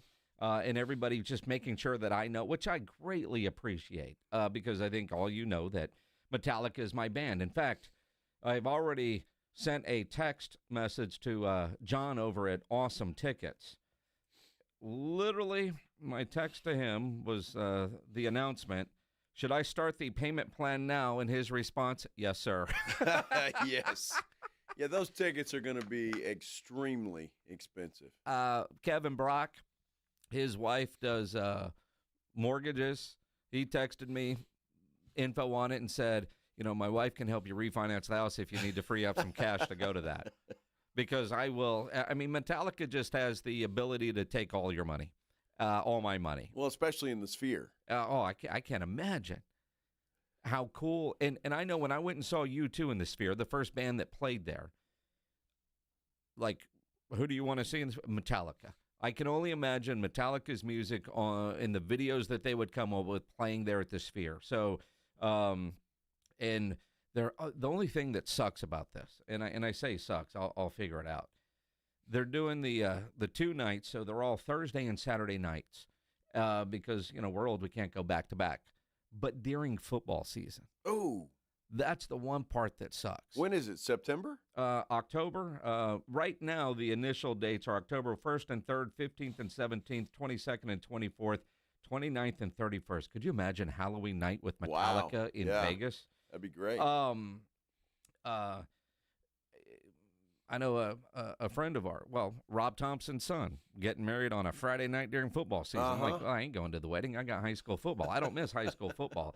I might have to miss a high school football game. Whoa. To go do this. So you're telling me you'd go see Metallica in the Sphere and skip a Friday night, but you wouldn't go to Little Thompson's wedding? Dude, where are your priorities? I don't want to say I'll make the next one, but there's a possibility. Oh, my gosh. I mean, I've seen Metallica 26 times. I don't know. I'll never get to see him again at the Sphere. You might never get to see him get married again. He may be one of those 60-year marriages. It's possible, but I can buy him beer somewhere else. I mean, he's getting married. He won't notice that I'm not there. No, he'll notice. We'll send a gift. He'll notice. That's all he cares about. He'll notice. Yeah. Yeah. I mean, I feel bad for Anna, his fiancée, because I would like to see her on her wedding day, but Jack I don't give a damn about. Well, Jack is going to be, his feelings are going to be hurt. I don't care about his feelings. Wow. Now, see, I'm going to tell you this, and I don't know if Vanessa Macias remembers this or not, and if this is even, I should be talking about this, but when she and Bob Ballou got married, TCU was playing Texas that day. I went to that game. I missed the wedding, and I feel bad. Yeah, but, the good news is you had a chance to go to other ones for them. Well, both of them. Well, I don't know. Vanessa's not married, is she? I don't know. Well, Vanessa, I'm sorry. But I'm glad again, things have turned out great for you. You chose a football game. I did. Yeah. No, I'm surprised Bob was allowed to get married on a Texas game day. Well, and he was still working at Ken's 5, but I'm surprised you let him have a Saturday off. Me too. He said, I'm getting married. I said, so you can work. Get married at 2 and be here for the 6 o'clock. Exactly right. Exactly. Ugh. Send Marcus over there with the camera and do a live shot from your wedding. Dude, I used to hate working weekends. Yeah. In TV. Mm-hmm. It sucked. Mm-hmm. You had to do that every now and then because, guys on vacation or whatever. Football season weddings. Used to hate that. Suck.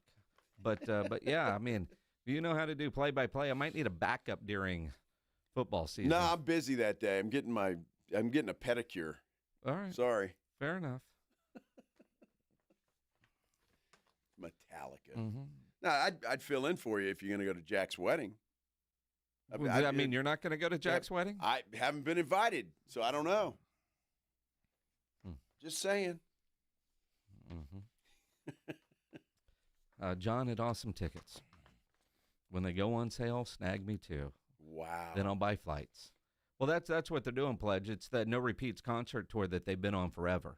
So that's why it's 2 nights. They have so many hits, they no repeats. So you can't just buy one night because it's going to be awesome. I can't wait. Well, you got to buy 2 nights. Well, yeah. It's two different concerts. You might as well file bankruptcy now. I mean. Now, on Metallica's website, Yeah. it says 2 nights, 1 ticket, no repeats. Well, that's typically how they do it. But the 1 ticket price is. For the low price of $5 bazillion. I mean, I don't know if it's that cheap. But in reality, you can end up, they will sell the 2-night tickets, and then they will sell single-day tickets. And then if you go to somebody like John, like, dude, I can't go to a Thursday, so just find me a Saturday show. I could do that. But at this point, break the bank. Break the bank. Just take my money. Yeah. Well, Tim Morrow was the first one to send it to me, like at 10:01. Tim Morrow, who runs the zoo, he's a big Metallica guy. We might need groups. I mean, because there's like 84 people. Like, are we going? Let's get our tickets. What weekend? Dude, I don't know. My God. Are you going to go? No. You should. I still want to see The Wizard of Oz in the Sphere. I hear it's a great show. Just don't fart while you're in there. Well, I can't promise you I won't do that. And if you're anywhere near Dwight Howard and you smell a fart, chances are he did it.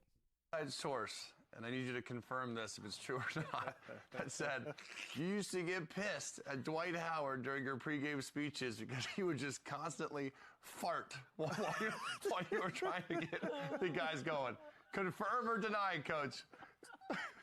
You know, I would confirm, actually. I knew it. Playing with Dwight, I knew it was true. That's disgusting and awesome. Dwight could goof around and have fun.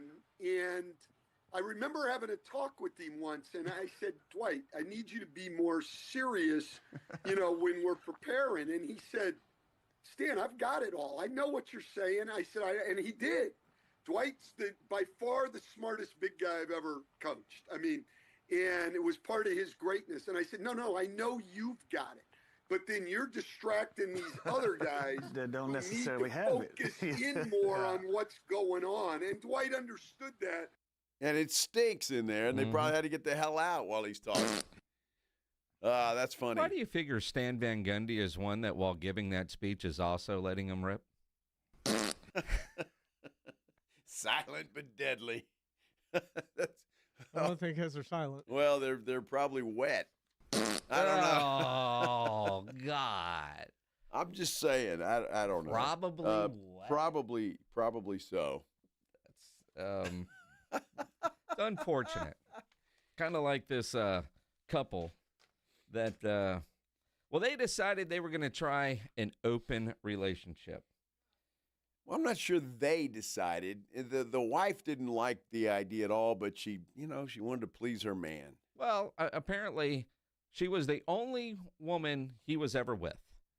And he was curious about what others would be like. And she reluctantly said, all right, let's try it. And then that turned into like a swinger situation. It didn't go well. Go figure. Go figure. Look, guys, and I don't care if that's the only one you've been with. Don't ask the wife if you can go, screw somebody else. Don't ask permission please. to cheat. I mean, just don't do that. I'm just saying. It's not cheating if you got permission. It's not going to work out well. No. I mean, rarely do you hear stories about that working out well. No, it sure doesn't. Not at all. Kind of like the new ABS system in baseball. The spring training's underway. Is this going to be during the regular season? I mean, at least they're getting, yes. To answer your question, yes. But, it's spring training baseball, so, how many challenges do you get? But, well, that's a good question, and hopefully there's a limit. Because this one particular umpire had a horrible day. 5 of his calls were overturned in a row. 5 straight. And so the way it works, and it's the first time I've seen it in action, either the catcher can ask for a replay, the hitter can ask for a replay, the pitcher can ask for a replay, and the umpire is giving it to them all. And if this happens, those games are going to last 5-6 hours. I mean, in some ways, I'm kind of hoping like when they put in the shot clock, and we all thought, and now you don't even notice it when you go to a game. And maybe because it's spring training, it's a little bit more obvious and weird. But it doesn't speed up the game, and that's kind of Major League Baseball's goal. Well, this certainly didn't. And that game, that 5 calls in a row is ridiculous. I'm going to study up on that and see what's going on with that, and we'll see. Mock drafts, Minix. We've been talking a lot about that, and it is mock draft season. But, the king of the mock draft, Mel Kiper, he's got one out today. Great. I want to hear what he has to say about the Dallas Cowboys, maybe even the Houston Texans. We'll do that when we continue here on The Blitz. On 94.1 San Antonio Sports Star. The Headline Blitz is brought to you by Novo Brewery, San Antonio's newest sports watching destination with over 80 feet of video walls, 60 craft beers, and hard kombucha on tap. A full bar and delicious menu. Novo Brewery is attached to North Star Mall and open late hours. San Antonio's newest sports headquarters is Novo Brewery. We're talking over 80 feet of massive video walls, a lineup of craft beers, and hard kombucha on tap. Novo Brewery, juicy, thick-cut ribeye steaks, picanha prime sirloin, Brazilian empanadas, stacked burgers, and more. Novo Brewery, built for fans, friends, and full-on game day energy. Novo Brewery attached to North Star Mall with late hours. Check out the menu and taps at novobrew.com. That's novobrew.com.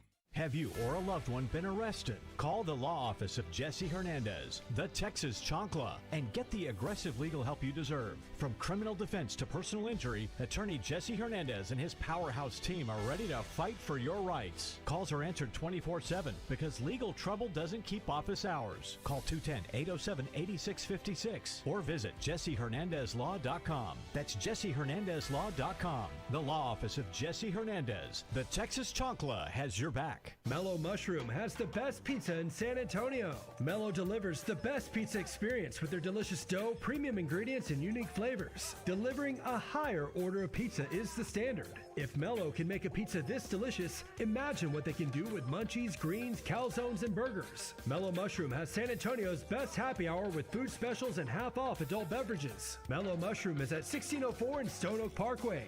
Hang with friends, watch the game, and mellow out at Mellow Mushroom. Did you know about 1 in 3 people with plaque psoriasis may also develop psoriatic arthritis, which causes joint pain, stiffness, and swelling? Does this sound like you? Listen to what it sounds like to be a million miles away. Tremfya guselkumab, taken by injection, is a prescription medicine for adults with moderate to severe plaque psoriasis who may benefit from taking injections or pills or phototherapy, and for adults with active psoriatic arthritis. Serious allergic reactions and increased risk of infections and liver problems may occur. Before treatment, your doctor should check you for infections and tuberculosis. Tell your doctor if you have an infection, flu-like symptoms, or if you need a vaccine. Imagine being a million miles away. Explore what's possible. Ask your doctor about Tremfya. Visit tremfya.com or call 1-800-526-7736. Sound familiar? At Mattress Firm, we understand there are many problems that can keep you up at night, like snoring, aches and pains, or sleeping hot. Our sleep experts have the unrivaled know-how to match you with a mattress that can help. And now at Mattress Firm, upgrade to a Tempur-Pedic and learn how you can get 3% back plus an instant gift. For the great sleep you deserve, visit Mattress Firm. We make sleep easy. Restrictions apply. See store or website for details. 94.1 San Antonio Sports Stars Spring Golf Classic is back. Round up your foursome, your work crew, your weekend golf buddies, even the ladies, and get ready for a fun, laid-back day at the Golf Club of Texas. Monday, March 30th. Lock in a team for just $500 for a foursome, or jump in solo for $150 per player and spend the day talking trash, crushing drives, and laughing your way around the course. This isn't a stuffy golf club tournament. It's golf the way it should be. The Spring Golf Classic benefits feeding animals at no-kills shelters across Texas, so you're having a great time for a great cause. Presented by Flight by Yingling and sponsored by Jesse Hernandez, the Texas Chancla, PPL Motorhomes, and Ancira.com. And when the last putt drops, the day is just getting started. Join us for the after party at the 90 Proof Bar at Lucky Ranch Road and Highway 90. Cold drinks, great food, and all the post-round storytelling you can handle. So pick your team, claim your spot, and tee up with San Antonio's Sports Star. Sign up your foursome now at sasportstar.com. Listen to 94.1 San Antonio Sports Star on your Amazon or Google smart speaker and just say, Alexa, play 94.1 San Antonio Sports Star.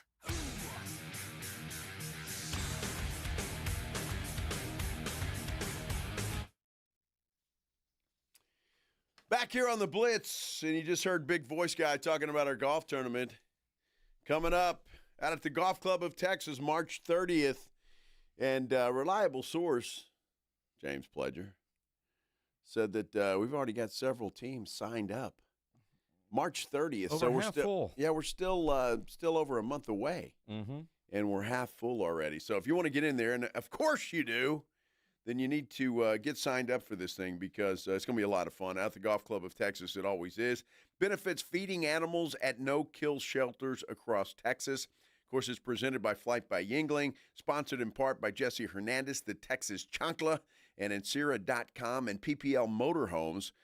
San Antonio Sports Star Spring Golf Classic. Again, Monday, March 30th. Sign up now at sasportstar.com. Mock draft season. Obviously, the combine going on in Indianapolis, and always interesting pre-combine, what mocks look like, and then after workouts, interviews, that sort of thing. Where does it end up? And Mel Kiper, he's got his mock out for pre-combine. No surprise, Fernando Mendoza going number 1. Caleb Downs number 2 to the New York Jets. And I bring that up because it seems like a lot of Cowboy fans would like to have that safety. Absolutely. And again, who wouldn't want that? He's not going to be available. No. When the Cowboys are on the board. And of all the scenarios, I just can't imagine the Cowboys trading up to get a player. I just don't see them going from 12 to 2 or 3 for anybody. If they trade, I could see them trading the 20th pick or even the 12th and trading down for a second-day pick. But, seeing a Caleb Downs, you would want. There's a reason why, everybody has him as a top 3 kind of guy. Cowboys aren't going to go get him. I don't see that happening either. Look, this is a good draft for defensive players, whether that's edge rushers, linebackers, or defensive backs. So I don't think you need to reach at that point in time. The one I'm excited about, and I hope he's right about this, the Arizona Cardinals at number 3 have David Bailey, the linebacker out of Texas Tech, going to the Cards. And again, I wouldn't be surprised. He feels like a top 5 pick because then they've got Arvell Reese going to the Titans at number 4, and Spencer Fano, the tackle, going to the Giants at 5. Sonny Styles, a guy that's been linked a lot to the Cowboys, at 12, going to Washington at 7. And again, Sonny Styles, kind of like Caleb Downs.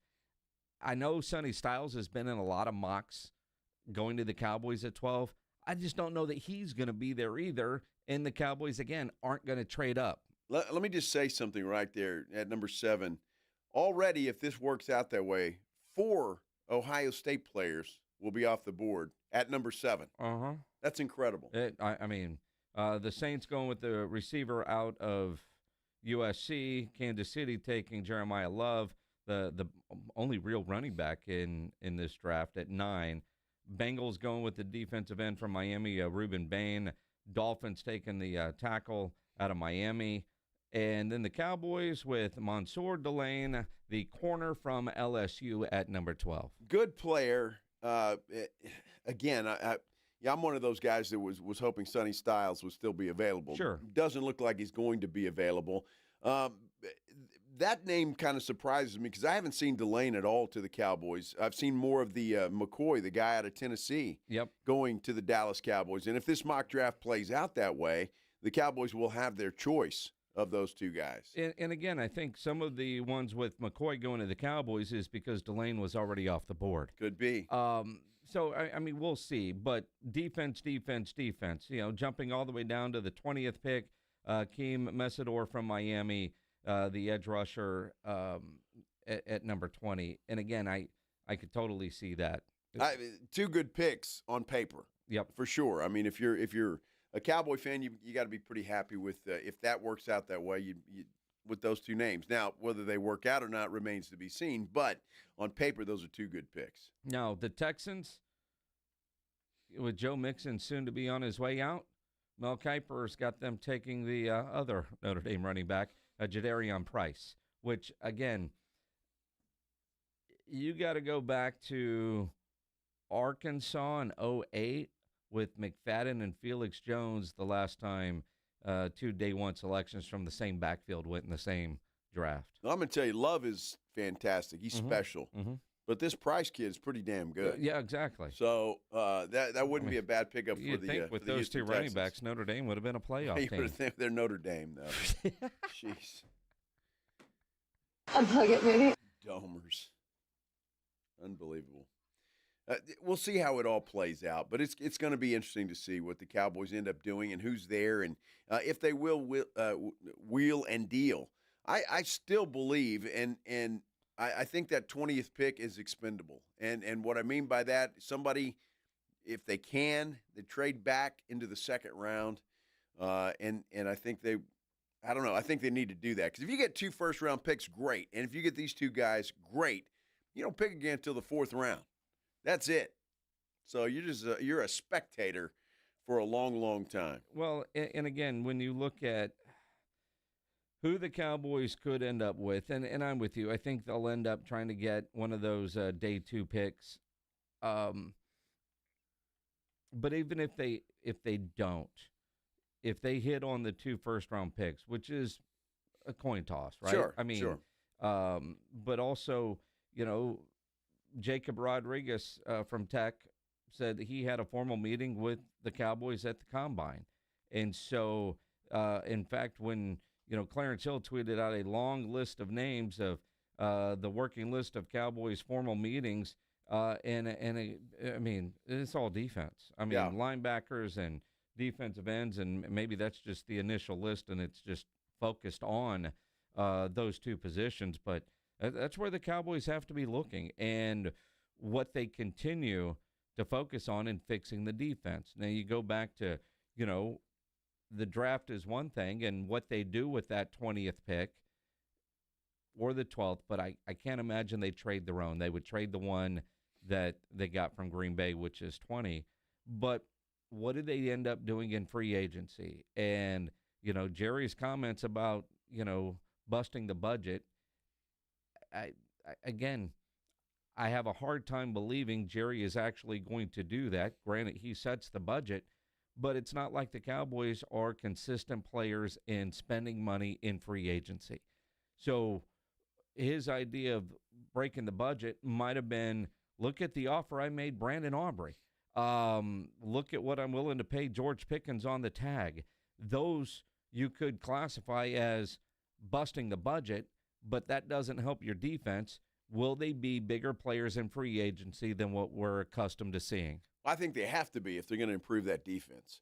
If you just go with the 2 guys that we mentioned on that mock draft, that's going to help. But again, no guarantee that one or either of those guys turns out to be a good pro. And maybe both of them do. And that's a possibility, but how quickly can they do that? The Cowboys, if they're going to improve that defense at all, have got to spend some money in the free agent market. I just don't see any other way around it. And I know Stephen Jones out the other day saying, well, we've got some good players, and they do, but not enough of them. And they've got to fill some holes in that defense, and you can't do it with just those first 2 guys in the draft. Maybe one of those guys is ready to start day 1, possibly. But again, they're going to have to spend some money, and that's when we'll see if Jerry is serious or not. And I don't mean a bunch of guys like he brought in last year on 1-year prove-it deals. I think you've got to go out and spend some money this time around. They can't go out shopping the way they, brought in a Kenneth Murray. Those kind of guys, if you are deep and you just need some bodies and some reliable veterans in case of injury or for a handful of snaps, but you can't retool the way the Cowboys need to with those kind of players. And so they're going to have to, we say this, they're going to have to. And we know what Jerry has said, but that's not what the Cowboys do. So I'm a little hesitant to buy in to what Jerry might be saying. It's the all-in comment from a couple years ago has been replaced with, bust the budget. What does that actually mean? Well, I don't know. We haven't heard from Jerry and his bus yet because that's when he made I think it was the first time he made the all-in comment. It was sometime around this time of year, so I'm anxious to see what happens on the bus this time around. That's got to be tomorrow, doesn't it?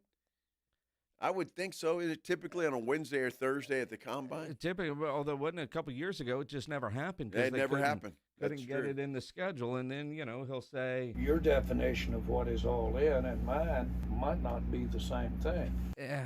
That was the bus. That was the bust. That yeah. was the bust. That's where he clarified comments he made before the scouting All right. Yeah, because I think the all-in might have been at Senior Bowl. Could be. Well, we're going to Yeah. be all in. And Well. then, you get Steven with being selectively aggressive. Yeah. We're going to be selectively aggressive. And again, so what does bust the budget actually mean? Well, I don't know. We'll wait for Jerry to define it. It'll be interesting to see. I don't know. Stop it. Let's talk some Cowboys news, right? Because you got Brandon Aubrey wanting to break the bank. He wants to break the budget by himself. Tyler Smith, is he going to go to left tackle, or is he going to stay at guard?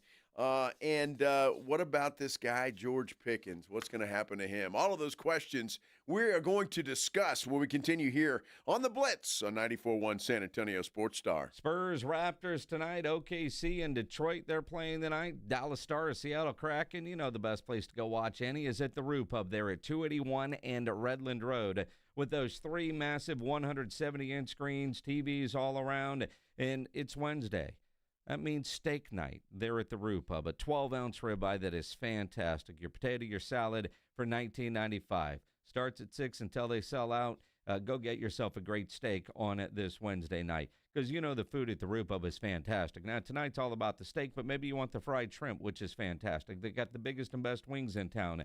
About 15 different burgers on the menu, the hot dogs, the chicken sandwiches, the appetizers, even the salads, I'm told, are wonderful. In that kitchen, open late every day with the full menu available. So when you need a late night meal, don't go to a drive-thru. Get into the Roo Pub there at 281 and Redland Road. Happy hour weekdays from 11 to 6. Great for lunch, great for dinner, great for late at night, and great on steak night, which is today. They're at the Roo Pub. Just down from the big blind, right next to the Angry Elephant. 281 in Redland Road. We'll see you at the Roo. It's the Morning Huddle with A.J. Hoffman and Rob Thompson. Thursday on the Morning Huddle, the Spurs back in action, leg one of a back-to-back up there in Toronto.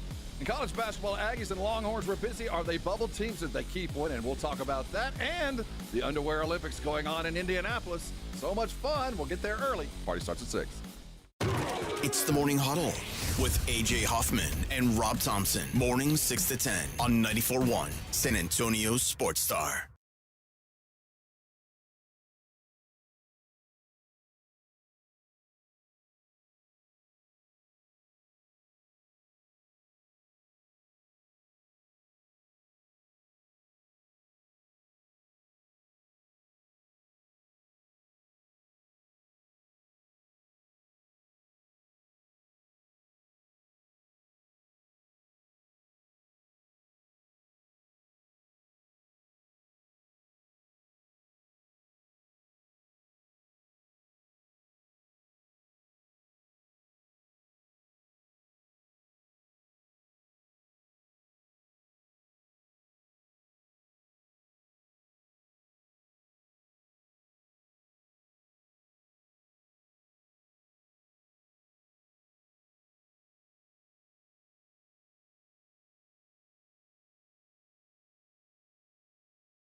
Running a business means wearing multiple hats. So if you're like me, you probably started out using your personal phone, taking client calls and texts nonstop. As my business grew, I needed something smarter. That's when I switched to Quo, the #1 business phone system. Quo works right on your phone or computer. No carrying 2 phones, no clunky landline, just one easy app you can try for free. Your team can share one number and handle calls and texts together like a shared inbox. Any teammate can jump into the conversation so customers get faster responses. And Quo's AI assistant summarizes your calls and responds to customers 24/7 so you never miss a lead or opportunity. All this starts at just $15 a month. That's basically 2 coffees. You can even keep your current business phone number. Find out why 90,000 businesses trust Quo. No missed calls, no missed customers. Try Quo for free at quo.com/sports. That's quo.com/sports to try Quo free. QUO.com/SPORTS.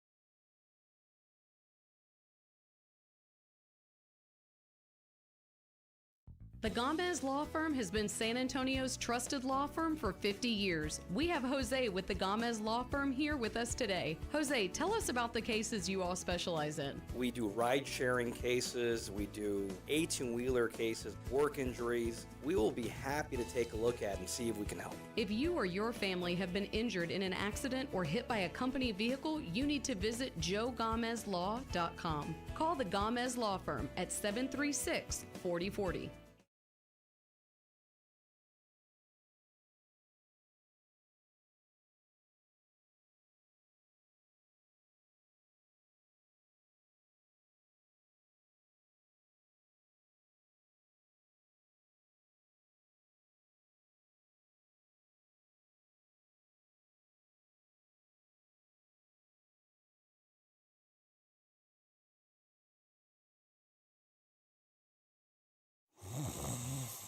Sound familiar? At Mattress Firm, we understand there are many problems that can keep you up at night, like snoring, aches and pains, or sleeping hot. Our sleep experts have the unrivaled know-how to match you with a mattress that can help.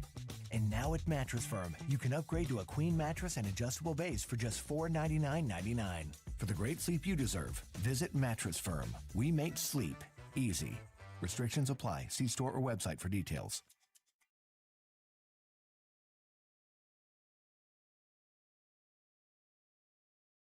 Well, thanks for spending some time with us on this Hump Day. We appreciate it. Hump Day! Glad you stopped by to visit with Joe Reinagle and Jason Minix here on the Blitz on 94.1 San Antonio Sports Star. I guess, the combine has started, Minix, but the underwear portion of that doesn't start till tomorrow. The workouts? Yeah. Yes. Okay. Just checking. I mean, they are wearing underwear all week. Well, you know what I'm saying. Or most should be. You know what I'm saying. Yeah. It's called the Underwear Olympics, and those guys will actually get out and do their thing, whoever's going to do their thing, beginning tomorrow. And what they're actually going to do. Because right now there's just a lot of talking going on. Now, I believe Brian Schottenheimer is going to talk tomorrow. He's at least on the schedule. Today, Dallas Cowboys non-play calling offensive coordinator Clayton Adams was talking. Now, Clayton Adams is an interesting dude because most of us don't know much about him other than he was an offensive line coach with Arizona, got hired. Good dude. Heard his press conferences last year, but what he's done with the offensive line, impressive. And one of the big questions about this Cowboys offseason is what do they do with Tyler Smith? Because remember, at the end of the year, he moved out and he was playing left tackle. Are they going to leave him at guard? His contract, he says he wants to be a guard because his contract right now and what they've talked to him about long-term is guard money, not tackle money. I have a feeling if they offered him tackle money, he would love to go play left tackle. Just saying. But Clayton Adams was asked about, do you leave him outside or do you keep him inside? I don't know exactly what the answer is that for the future. I know this is when we have those three inside guys playing together, it's one of our greatest strengths. And so do we want to kind of soften one of the things that we're really good at to try to make up at another position? I think in an ideal world, no. Where we were at the end of the season last year was, all right, this is how we get our best 5 players in the field, and I believe in that pretty firmly as a coach. But I think going into this offseason, in my mind, the way that I see it is, okay, how do we get a little bit better and more consistent play out of the tackles? Well, we need to get those guys on the field, and they need to play. Yeah. And that's one of the things that I know that Tyler Guyton's been frustrated with is, he had a great offseason. He's starting training camp good, and then he's on the shelf for a little bit. And then he comes back, and he's doing some good things, and he's flashing, and then he's on the shelf for a little bit. And so I generally use this metric in my mind, and I do I believe it is you got to get these young players through start 20 to 25, and then you start seeing those guys kind of self-monitor and seeing some of their own things that they need to fix or be able to help themselves a little bit. Is you get through that number, and now you start seeing a player that's going to improve from coaching and also from self-awareness. And the fact that Tyler Guyton's, I believe it's going to be his 3rd season. Am I correct on that? This will be his 3rd year, I believe. He wasn't drafted last year. It was Booker. So this will be his 3rd season. I mean, he's got to show something. He does. And again, can he stay healthy? Terrence Steele, at this point in Terrence Steele's career, how much better can he actually get? Can he be consistent? Hell, can he stay healthy? But overall, I mean, the Cowboys have already taken care of their running back, signing Javonte Williams to a 3-year contract. And Javonte was really good last year, partly because of that offensive line. I've got kind of a theory on that, just watching the league over the past 7 or 8 years, is that when the pass rushers started getting paid the way that they did, it really changed the league, and it kind of changed the way that the sport is played a little bit, because there's a lot of these guys that are they're absolute aliens that are playing out there on the edge, and they're as athletic as anybody that plays professional sports at any level. Some of those guys were playing basketball or doing other sports maybe 10 or 15 years ago, and so it's gotten so much more difficult to protect the quarterback that I think that the world that we're living in now is, all right, you're going to have to defend the run, because one thing that I know for sure is it's a lot easier to block those guys if they don't know that it's a pass. Sure. That's very true, Coach. Good job. Very true. I don't know. He sounds like a good dude. What exactly does this guy do? Because Shotty calls the plays.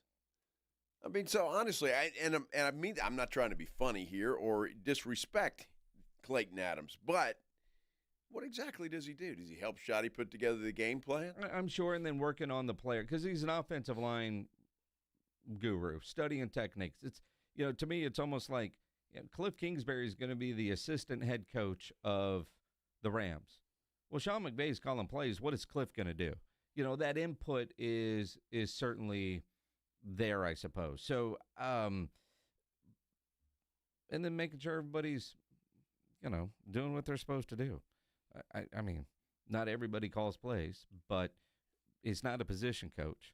So I guess he kind of oversees all of them, working with the run game, the pass game coordinator, install. Mm-hmm. And Brian Schottenheimer has so many other responsibilities as the head coach.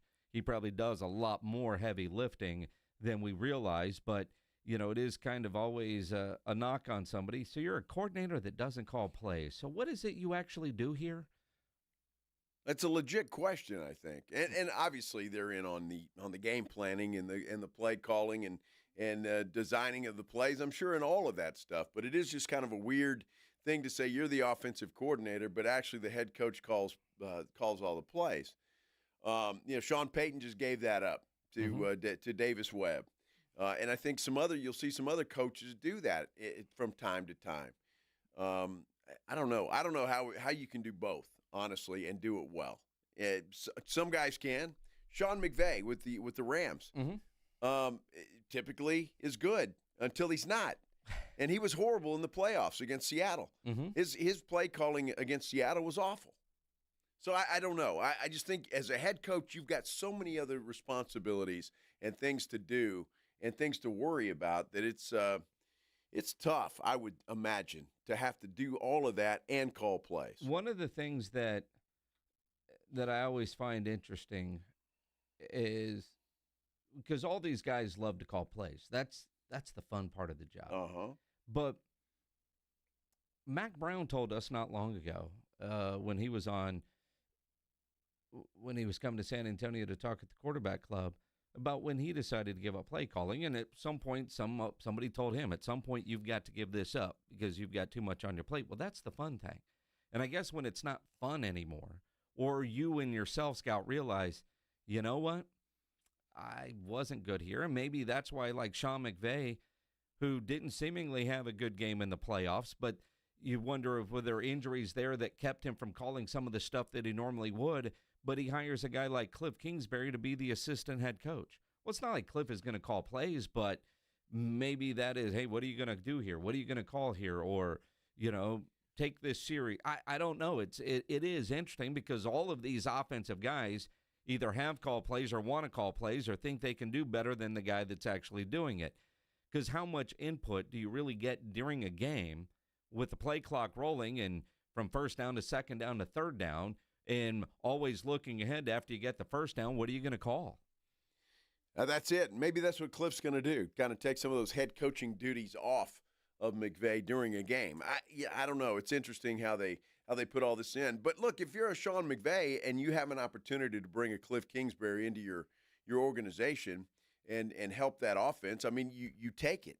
The more ideas, the better. And this Clayton Adams, I mean, it sounds like a good dude, and I'm sure he helps a lot, especially with the game planning and play design and all of that kind of stuff. So I know they work, and I'm not trying to disparage these guys. However, during the game, what do you do? Just go have a beer and a hot dog, or what? No, I mean it's Dr. Pepper. They're not allowed to drink during the game. Okay, I got you. You know, they're NFL employees. Yeah. Now, what they're doing out in Indianapolis, which you always kind of find fascinating, kind of like wherever you work, whatever it is you do. There are some of you that your job, they're always sending you to these conferences and those sort of things, right? Others, I don't want to spend the money. We don't get enough out of it. You know, there are teams that don't go to the Combine in Indianapolis. Clayton Adams was asked why going to the Combine is important for the Cowboys. Some guys don't like going to the Combine. Some guys think it's a waste of time, the underwear Olympics or whatever you hear people say it. In my opinion, like, a big part of our job is to be professional evaluators as well and professional developers. And everything that happens here, Frank Reich told me this my first Combine, everything that happens here is a piece of the puzzle. And so it's not a big, massive piece of the puzzle, but, for example, I go into the weigh-ins. You know, when the guys weigh in, I want to see them interact with each other. You know, I want to see everything that you can possibly see, because every opportunity with these guys is a little piece. And so when you're writing your report, sometimes you go back and you're like, I gave this guy a double plus on the field drills for whatever. Interesting. And look, I think being there is huge for a number of reasons. Seeing, like Adams just mentioned there, seeing the guys interact with each other, how are they doing it? You can't do that on a Zoom call. Jacksonville's not there, and I think there's another team that isn't going to the Combine either. And I don't know. To me, you're missing out. I mean, you never know what could happen during the Combine or what you might see that you weren't thinking about. Again, I also, if you look at, all right, you're not there, you're going to have your 30 visits in. Do you get more out of that? The NFL, and I don't understand the teams that don't go, because it's all about information, and everything is under evaluation. I mean, there are guys that are watching how these players interact in the lunchroom, how they interact when they're going to the medical, how do they talk to the physicians and nurses that they're dealing with. I mean, all the character study that is going on. When you talk to some of these players about their Combine experience, and then when they get in the meetings and, like, you were paying attention to that, they're paying attention to everything. I mean, wasn't it Aaron Rodgers who got knocked because he didn't open the car door for? Yeah. Right?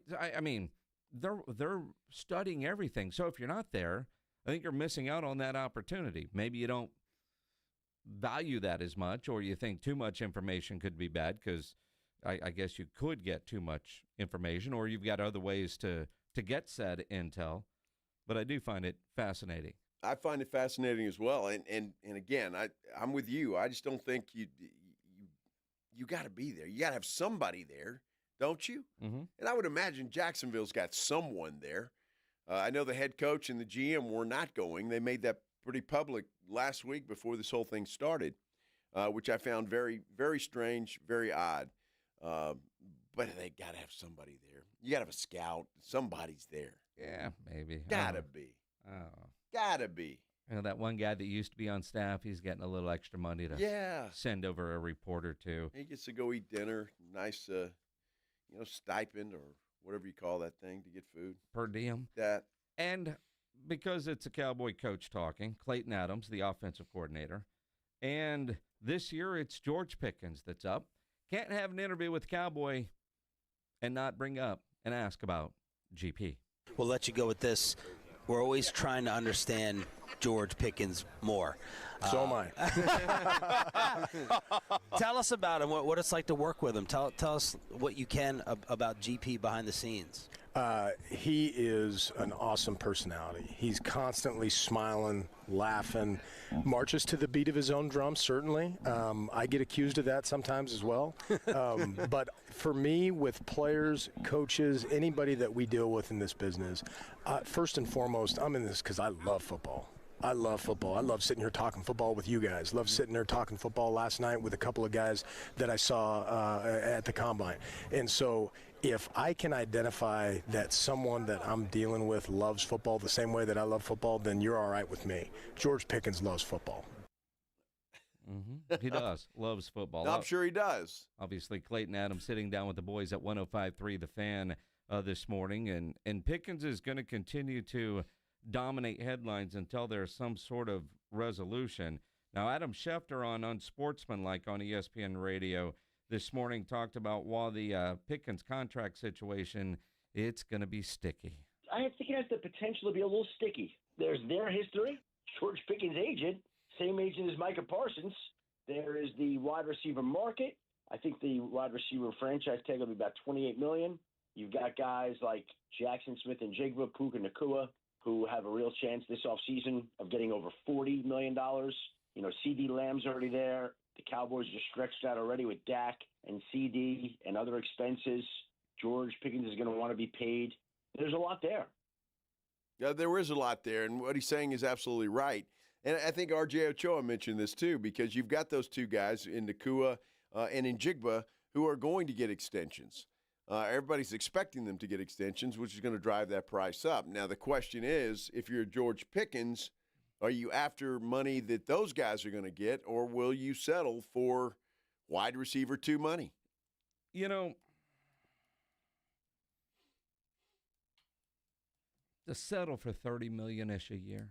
Sounds kind of stupid, doesn't it? Kind of like a kicker asking for 10. Mm-hmm. It's your time to be selfish. And I mean, you can ask. That doesn't mean the Cowboys are going to pay.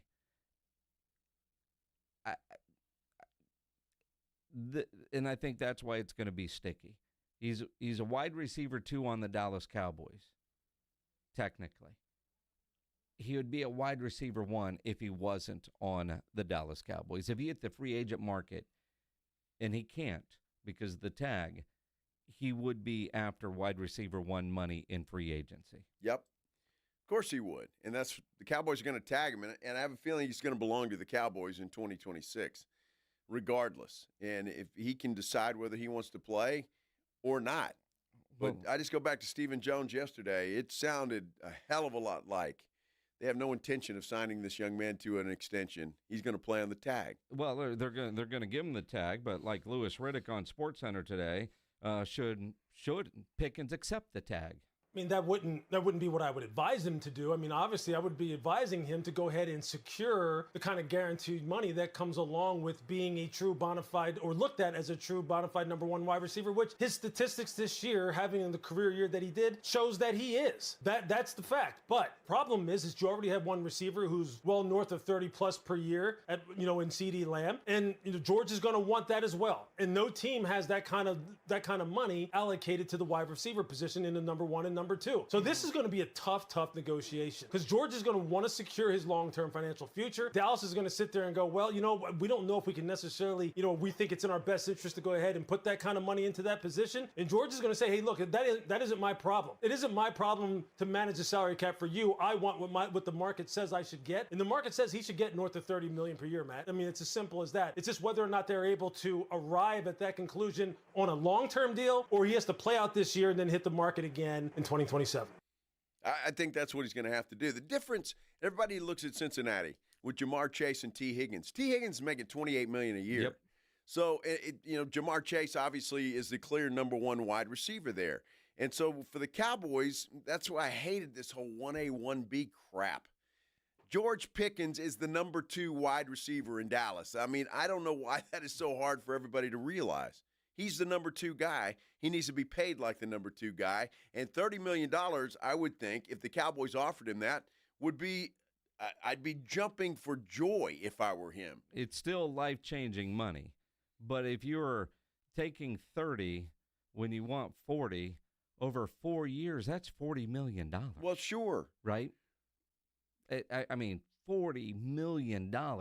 Pickens' problem is he's going to be a Dallas Cowboy this year, regardless. Whether he plays, whether he shows up, throws a fit, whatever he wants to do, he's going to be owned by the Dallas Cowboys. Imagine being upset about only $28 million. I know it. It's mind-boggling, is it not?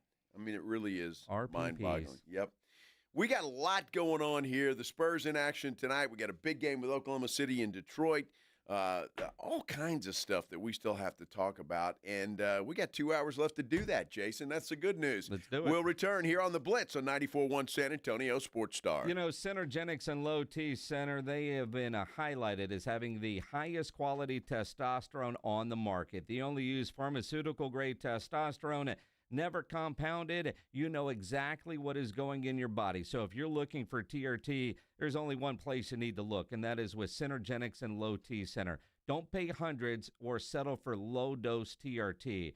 Synergenics and Low T Center take most insurance plans, and they customize each dose for maximum safe results because you don't want to compromise your health. Best thing to do is start with that T-test, which right now is absolutely free. And when you go into Synergenics or Low T Center, all their providers are board certified and experts in their field. They're not some random chat bot or a provider you never actually see. Synergenics and Low T Center have a variety of peptides to help with healing, muscle tone, recovery, sleep, weight loss, even hair and skin quality. And right now you can save money, $50 off per vial for select peptides and GLP-1s. So book that initial appointment now at lowtcenter.com or synergenics.com. That T-test right now free. So go online and book that appointment, lowtcenter.com or synergenics.com. Riding 1604 with the Blitz. On the road again. Just can't wait to get on the road again. Afternoons 2 to 6. KTFM Floresville.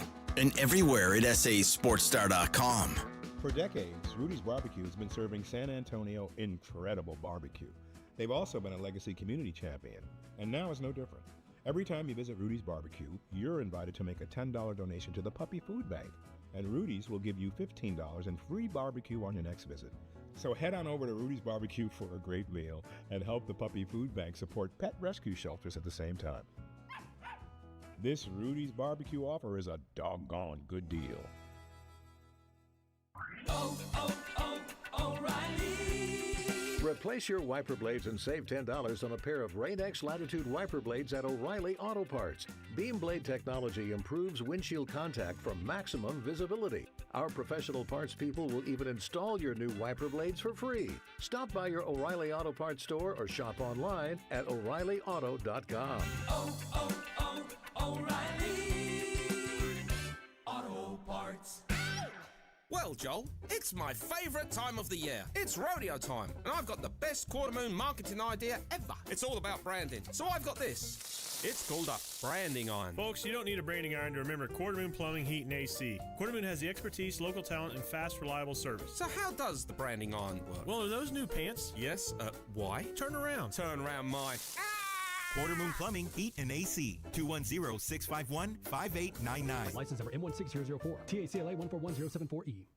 My name is Whitney Allen, and I'm a widow. My husband, Ryan, died. We never thought we'd ever have to use life insurance, but the unexpected happened. With Ethos, signing up was fast and 100% online. You can get a quote in seconds, apply in minutes, and get same-day coverage. No medical exams, and you can get up to $3 million worth of coverage. I'm grateful we were prepared. Get your free quote at ethos.com/game. That's ethos.com/game. Paid spokesperson. Time spent on application may vary. Online health questions required. Get in the zone, AutoZone.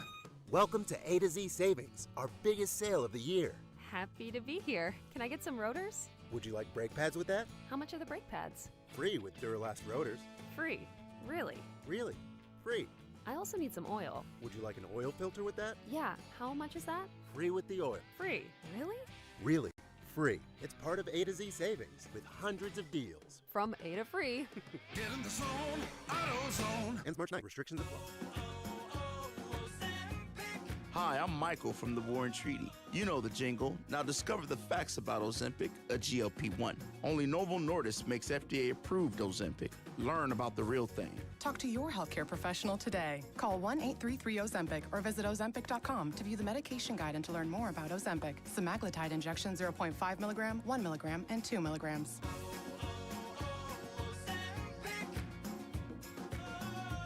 Mellow Mushroom has the best pizza in San Antonio. Mellow delivers the best pizza experience with their delicious dough, premium ingredients, and unique flavors. Delivering a higher order of pizza is the standard. If Mellow can make a pizza this delicious, imagine what they can do with munchies, greens, calzones, and burgers. Mellow Mushroom has San Antonio's best happy hour with food specials and half-off adult beverages. Mellow Mushroom is at 1604 in Stone Oak Parkway. Hang with friends, watch the game, and mellow out at Mellow Mushroom.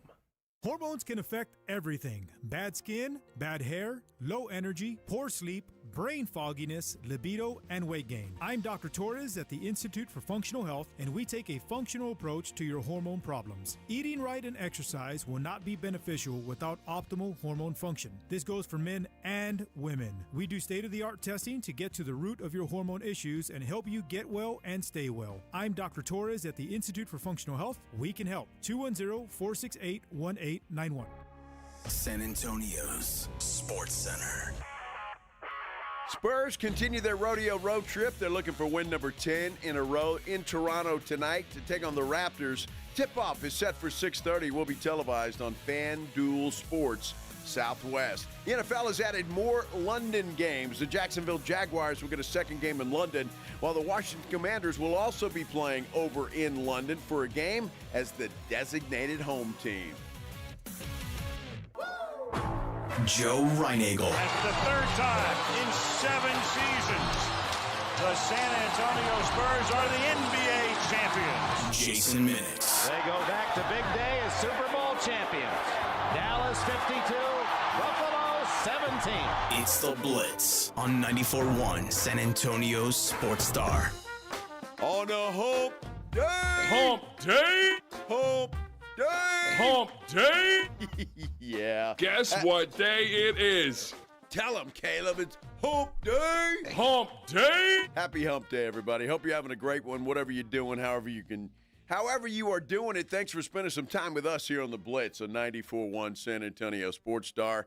I'm Joe Reinagle. That's Jason Minix. How's your hump day, Minix? My Wednesday's pretty solid. No, I say how your hump day is, not your Wednesday. Hump day?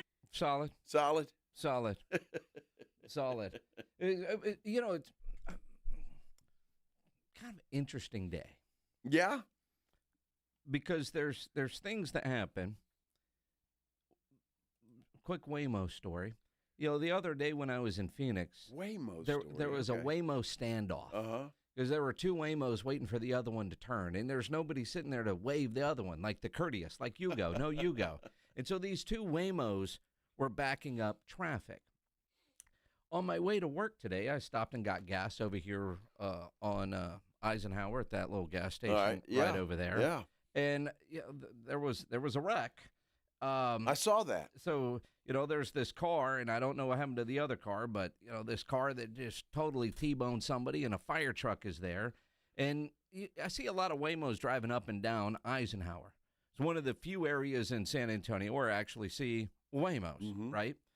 Although I don't know if they're still mapping or if they are giving people rides.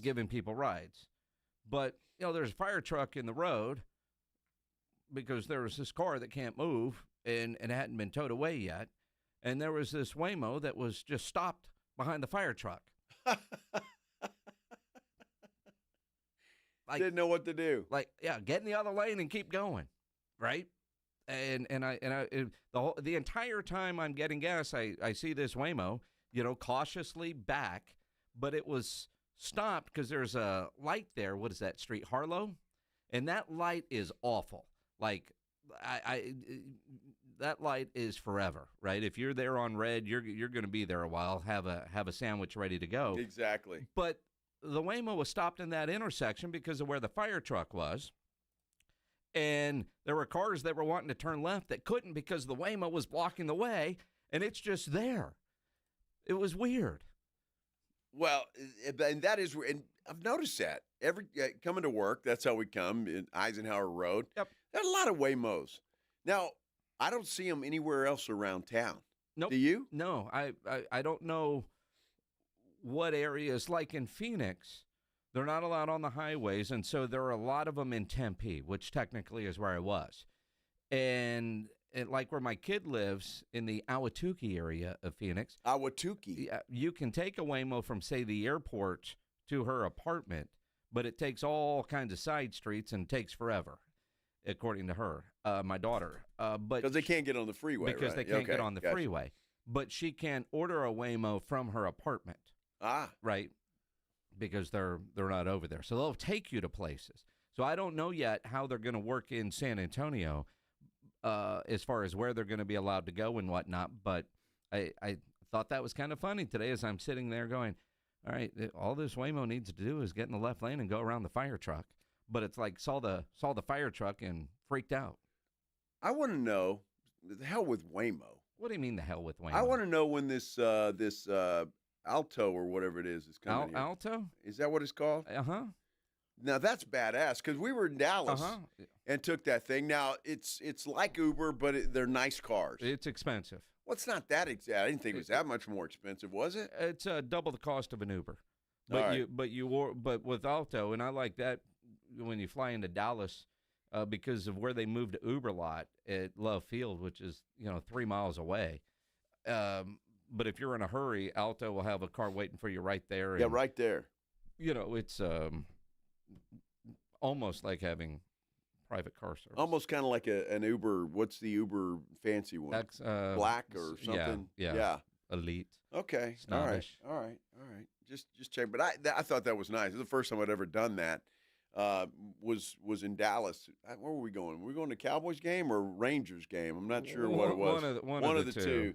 But Altos are great. No, it was fantastic. And again, on the app, and I'm assuming Waymo's got an app as well. You do the whole thing that way. Waymo. It's weird in Waymo land. In Phoenix, I use the Waymo app to call a Waymo. In Austin, it's just a part of your regular Uber app. All right. So yeah, I don't know. And dude on our YouTube says he's behind a Waymo right now on Broadway by Alamo College's area. All right. Well, I would assume since they're here and people are seeing them, it's going to be a thing here pretty soon. Oh, yeah. That if you want to take a Waymo, you're going to have that opportunity. But then I listen to you and you say we got a Waymo standoff and you got a Waymo sitting behind a fire truck. Mm-hmm. I mean, I'm not sure I want to do that. I've been in Waymos before. I think they're fine. I've never had an issue. But when you see the issues, they're kind of comical. I mean, add a little excitement to have nobody driving your car except a computer going the wrong way down a one-way. Yeah, I mean, that's fun if you're not sober. Well, if you're not sober, I mean. Yeah. I mean, the technology is great, but there are still some little issues. Now, one positive about, say, a Waymo, and again, experienced it this weekend. Did you get in one this weekend? Of course. Jeez. You get this massive amount of people leaving a music festival at the same time, and you're walking back to your hotel, and when it's time to cross the street, people are going and going. A Waymo is going to stop because it sees you as people in a crosswalk and stop traffic so you're able to cross. I mean, it's better than... It's polite. It is very polite. Wow. Very polite. Gives you plenty of room. You're not worried about it. Pissing off everybody that's having to wait on that Waymo. Well, because other people aren't going to stop even though you're in the crosswalk and let you cross. Well, no, nobody's got time for that. The Waymo will make time for that. Unbelievable. Mm-hmm. Yeah, because robots don't have to pee. Well, all right, or get some food or whatever the case may be. This is true. According to a buddy of mine that just sent me Waymo's initial service map for San Antonio, obviously Alamo Heights and this kind of area, apparently now you can catch a Waymo. Really? Yeah. Well, we could have done that the other day when we went to Vegas. Just called a Waymo to pick us up here at the station and take us to the airport. Sure. There you go. I'm glad we didn't do that. Why? Because we made it just fine. and I was the Waymo. You know what? I don't want to embarrass you, Ryan Eagle, but that Waymo would have known where to park. We made it just fine. In fact, we had time to spare. We did. What happened? Nothing. No, I had a reserved spot in the parking area, and I didn't valet the car. I do that sometimes, but this is called reserved something. Reserve plus, whatever. Well, whatever it is. The airport does a horrible job of marking and telling. They really do. It's awful. Now, because you got to buy your parking ahead of time online. Yeah. And Joe got an upgraded, like, all right, because we're going to be in a hurry. Let's just do this. Cool. But it's cheaper than the valet. It is. But it's not marked clearly. And two different people, because we did stop and ask because we were in a hurry. Because normally we don't stop and ask I don't stop and ask, and I'm going to guess Joe doesn't stop and ask. But two dudes sent us to two different places. Yeah, exactly right. Yeah, so it wasn't Joe's fault. So all you do, instead of going down to the valet, if you've ever done that and valeted your car, you stay up and go to short-term parking. Mm-hmm. See, now I know. Now you know. Now I know. Did you find your car when you Not a problem. All right. No problem at all. It was right there where I left it. Sounds like the first time he's ever done the non-fancy parking. No, I had done it before, and that's why. But it had, I guess, been a while, and I forgot where to go and how to do that. So, anyway, we figured it out, and next time I'll be ready to rock. Depends. If I'm only gone for a couple of days, I'm doing that. Otherwise, I'm taking an Uber because it's usually cheaper to do that. So I don't ever park for a long time at the airport. But hey, San Antonio Airport. If you folks down at City Hall are listening, you need some signs, all right? You need some more signs down there. And the employees that accurately know where things are. Know where the hell it is. So that would be nice. How about they just upgrade the whole thing? Well, they're building a new terminal, Pledge. There we go. And I don't think that's going to be done for a couple more years at least, right? I'm not sure. But, yeah, we're going to have – so we've got 2 now. We're going to have 3 terminals. And how the hell they're doing that, because that place is completely landlocked. I don't know how they're adding on, but they're doing it. They are getting it done somehow, some way. We've got a dispute, Jason, on the Brandon Aubrey report from Brian Broaddus. He is disputing the $10 million and the $7.5 million that reportedly the Cowboys have offered. We'll let you know what happened when we return here on the Blitz on 94.1 San Antonio Sports Star. Hey, looking for somewhere to go to watch the Spurs game tonight? I got the perfect place for you to go. Novo Brewery, right there attached to North Star Mall. It is the newest sports watching destination. If you haven't been there, you got to go check them out because I promise you go once, you're going to want to go back again and again and again for so many different reasons. First of all, there's TVs all over the place, not a bad seat in the house. It is an upscale bar. So I say Novo Brewery, yes, they have Brazilian brewed beer, a whole bunch of them. But guess what? They've got all kinds of other beer as well, not to mention the fact that they've got a full bar as well. So whatever you want to drink, it is there. And I'm told by Jasmine that, the wine is served in glasses with stems.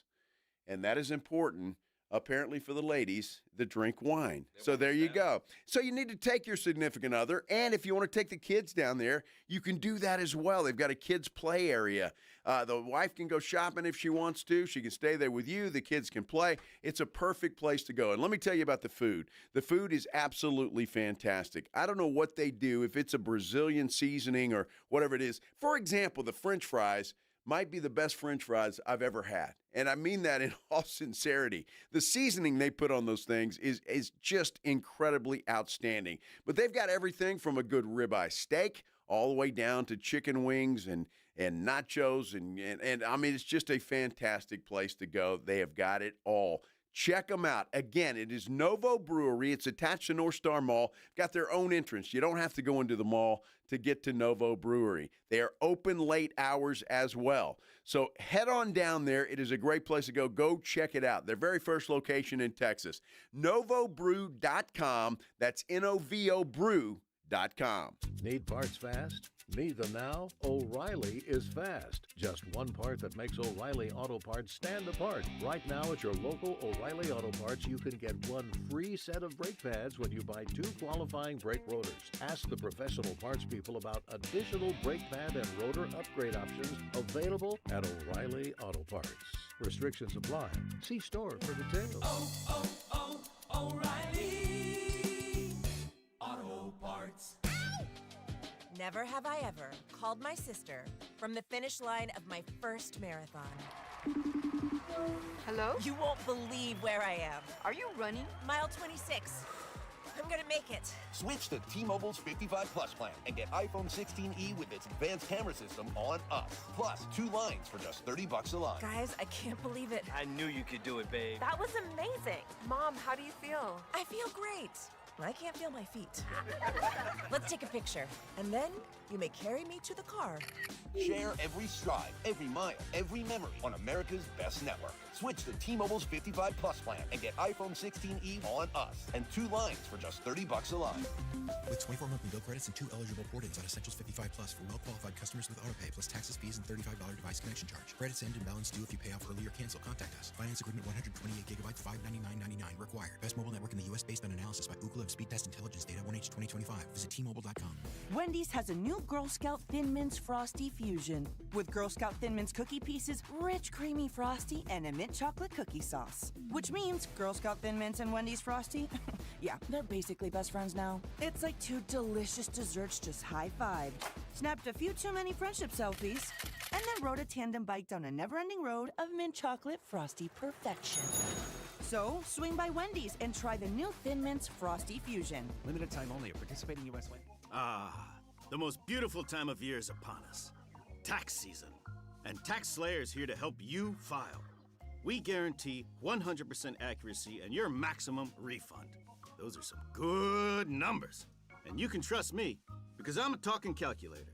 Did I mention Tax Slayer even has support from real US-based humans? If you have any questions along the way, beat the rush and start for free today. Tax Slayer. File fearlessly. Foreigner, celebrating 50 years. You're as cold as ice. 5 decades of hit songs. It feels like the first time. Come alive on one stage. Foreigner, October 13th, Majestic Theater. For a girl like you. Tickets on sale Friday at 10 a.m. at atgtickets.com. All the hits on one stage. Foreigner, celebrating 50 years, live. Have you or a loved one been arrested? Call the law office of Jesse Hernandez, the Texas Chancla, and get the aggressive legal help you deserve. From criminal defense to personal injury, attorney Jesse Hernandez and his powerhouse team are ready to fight for your rights. Calls are answered 24/7 because legal trouble doesn't keep office hours. Call 210-807-8656 or visit jessehernandezlaw.com. That's jessehernandezlaw.com. The law office of Jesse Hernandez, the Texas Chancla, has your back. If you love to travel, Capital One has a rewards credit card that's perfect for you. With the Capital One Venture X card, you earn unlimited double miles on everything you buy. Plus, you get premium benefits at a collection of luxury hotels when you book on Capital One Travel. And with Venture X, you get access to over 1,000 airport lounges worldwide. Open up a world of travel possibilities with the Capital One Venture X card. What's in your wallet? Terms apply. Lounge access is subject to change. See CapitalOne.com for details. It's the Morning Huddle with A.J. Hoffman and Rob Thompson. Thursday on the Morning Huddle, the Spurs back in action, leg 1 of a back-to-back up there in Toronto. In college basketball, Aggies and Longhorns were busy. Are they bubble teams if they keep winning? We'll talk about that and the Underwear Olympics going on in Indianapolis. So much fun. We'll get there early. Party starts at 6. It's the Morning Huddle with A.J. Hoffman and Rob Thompson. Mornings 6 to 10 on 94.1 San Antonio Sports Star. It's the Blitz with Jason and Joe on 94.1 San Antonio Sports Star. All right, you knew it was just a matter of time before we got some pushback or whatever the case may be on this Brandon Aubrey story. It was yesterday that Calvin Watkins from the Dallas Morning News reported that the Cowboys had offered Aubrey $7.5 million per year. and came out that Aubrey wanted $10 million a year. Well, Brian Broaddus, who is, what is he, at 105.3 The Fan, been covering the Cowboys for a long, long time, is disputing one of those things, not both of them. You know, according to Brian Broaddus, the $7.5 million offer, fake. They offered him near $7 million. Near 7. What about that he's looking for $10 million? Broaddus says that is true. All right, so the fact that the Cowboys offered him $7 million versus $7.5. Still pretty close. Well, and again, it's $500,000, but also $7 million or near $7 million is still $500,000 more than what Harrison Butker's making. He's still going to be the highest paid kicker in the NFL. That part of the reporting is true. Now, if you don't know how this kind of stuff works, all these reporters are in Indianapolis. Yesterday, it was Calvin Watkins of the Dallas Morning News, who was the first that I saw report, so I'm going to give him the credit, of his sources said 7.5, and they were going to make him the highest paid kicker. And Brandon Aubrey's agent apparently countered with, we want 10. If that's how it went down. Now, Brandon Aubrey's wife said that, that report wasn't true. Brian Broaddus is kind of confirming part of her tweet. It wasn't 7.5, it was only 7. Yeah. He still wants 10. That doesn't really help Brandon Aubrey's case, I believe, in the court of public opinion. If you do think he's worth $10 million, I'd love to visit with you at 210-656-ESPN, 656-3776. Because $10 million a year for a kicker. Outrageous. $7 million for a kicker seems outrageous. I mean, we're talking about a kicker. Now, I love Brandon Aubrey. Sure, but you're still a kicker, dude. Yes. There is just something about the idea of the Cowboys' needs and where they need to spend their money. I'm still blown away that their initial offer was apparently more than what Harrison Butker's making. Their initial offer was going to make him the highest paid at his position. So you've got the quarterback. You've got a bunch of guys that are near the top, right? And you're going to do that with kicker. Brandon Aubrey, I would hate to see him leave, but I don't know what I would do. I just can't imagine that Jerry would say, all right, well, 10. Jerry's not going to say 10, but you got to wonder if 7.5 or 7, whatever it is, and 10, if they're going to meet somewhere in the middle. That would be the only thing. So maybe whoever Brandon Aubrey's agent is thinking that. Well, we'll say 10 for the ceiling, and they're saying 7, 7.5. Maybe we can meet around 8, 8.5. Is that a possibility? Even that is outrageous. Now, when we had our poll up the other day, Jason, on our San Antonio Sports Star YouTube page, and we said between $7 and $8 million, the consensus was pay the man. Well, again, and that's not $10 million. Although even 7 is a lot. In Pledge, you can put up all the stats you want. Brandon Aubrey had 32% of the Cowboys scoring last year. And that's Cowboys fine. offense had to get him in position to do that. I mean, it's not like he did all of that on his own. Any decent kicker would have had a decent percentage. Now, granted, those 50-plus, maybe they don't have a kicker that can do that. But he wasn't Mr. Automatic from 50-plus. Go look at his stats from last year. I mean, technically speaking, he is coming off his worst year as a pro. All of his misses, though, were from 50-plus, and he did miss one extra point. Well, look, if I'm in the NFL these days, for any kicker, they should all be able to kick 50-plus. Dude, I'm watching high school kickers kick from 50. Well, exactly. Now, when you get over 60 yards, I get it, and Brandon Aubrey has got a leg to do that.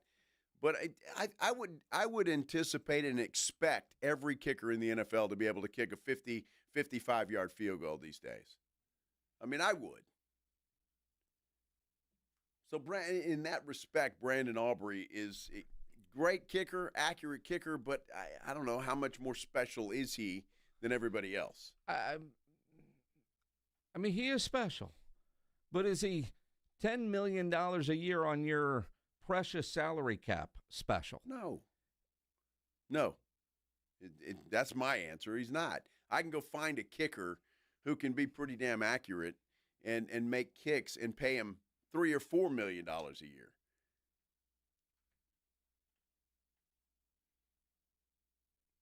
I don't disagree. I mean, except for the first time whoever that dude is misses, we're all going to go, should have paid him. And you have to know that going in. I'm blown away that the Cowboys' initial offer is what it is, which also tells me how much they value Brandon Aubrey. Sure. Because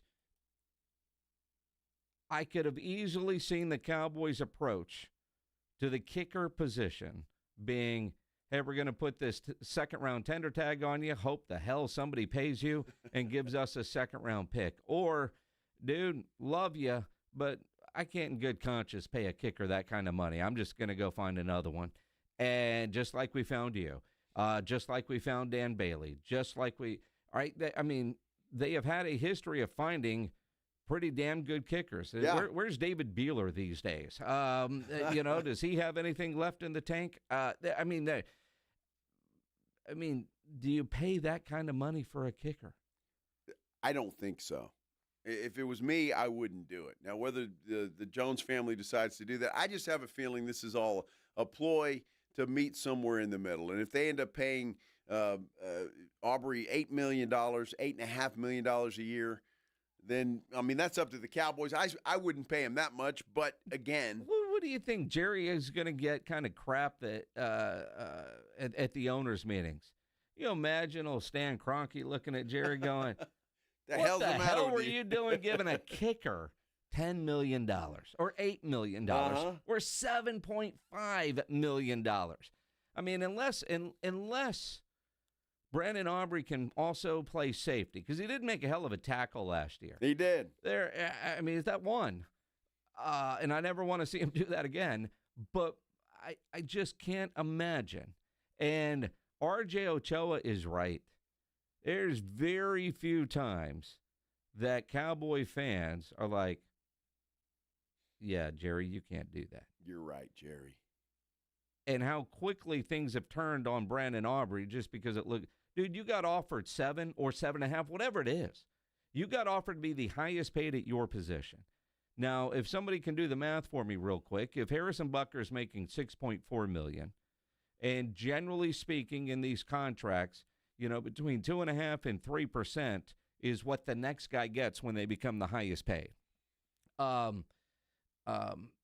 That $7 million's about right, I would say, roughly, and that's probably a little high if you're looking at it. What is it? What 1% of 6 is 6, 12, 24? So again, math is hard. It is extremely. Hump day. I just can't imagine. Candy Lee. Yeah, well. There you go. $1.92 million according to Pledge is 3%. So that's much higher than 3% of what Butker's making. Much higher. Because if he's doing 6.4 and that's $2 million or 1.2, I guess it's not higher than 3% because it's almost $2 million. So $8 million. I still wouldn't pay him that. I wouldn't pay him that. Again, you can go get a kicker, and maybe he works, maybe he doesn't. What happens if you give Aubrey all that money and he has a worse year this year than he had last? Again, it's all a roll of the dice. Let's play agent. We're giving you 7, and every kick over 50 is a $50,000 bonus, $100,000 bonus. Damn, that's a hell of a bonus.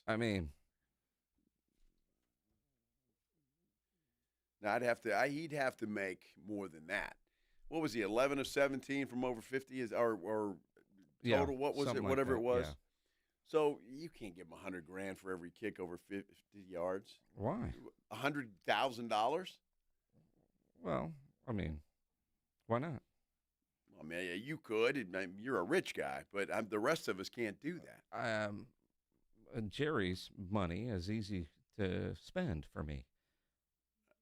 Again, the kickers are a dime a dozen. They are.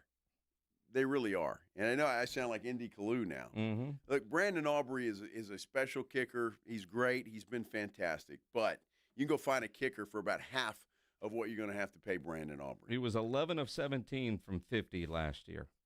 In his career, 35 of 44 from 50 plus. So if he got, $100,000, $50,000 bonus per kick, he'd get closer to that 10. Or I wonder at that point, Jerry's in the headset. Don't pay the kicker. Go for it there. Exactly. The hell you thinking about, Shotty? It's only 4th and 12. Come on. All of a sudden, the Cowboys are kicking a lot of 49-yard field goals. Exactly right. And everybody that has them on their fantasy team needs that one more yard to get 5 points instead of 4. That's exactly right. It's going to be interesting. But you knew it was a matter of time before somebody came out and had a different set of figures. And again, Calvin Watkins is as reputable as there is. Brian Broaddus, reputable as there is. So they're getting their sources, 2 different sources here, but I think they're all in the same ballpark.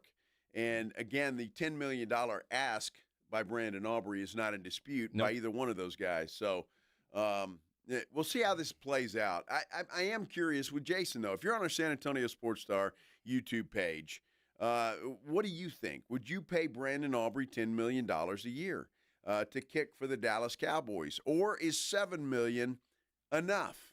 I'd like to hear from you there, or you can call us 656-3776, 656-ESPN. Let us know what you think about Brandon Aubrey and how much you would pay him. I'm extremely curious to hear what the Cowboy fan out there has to say about it, because the Cowboy fan I got in here is not going for $10 million.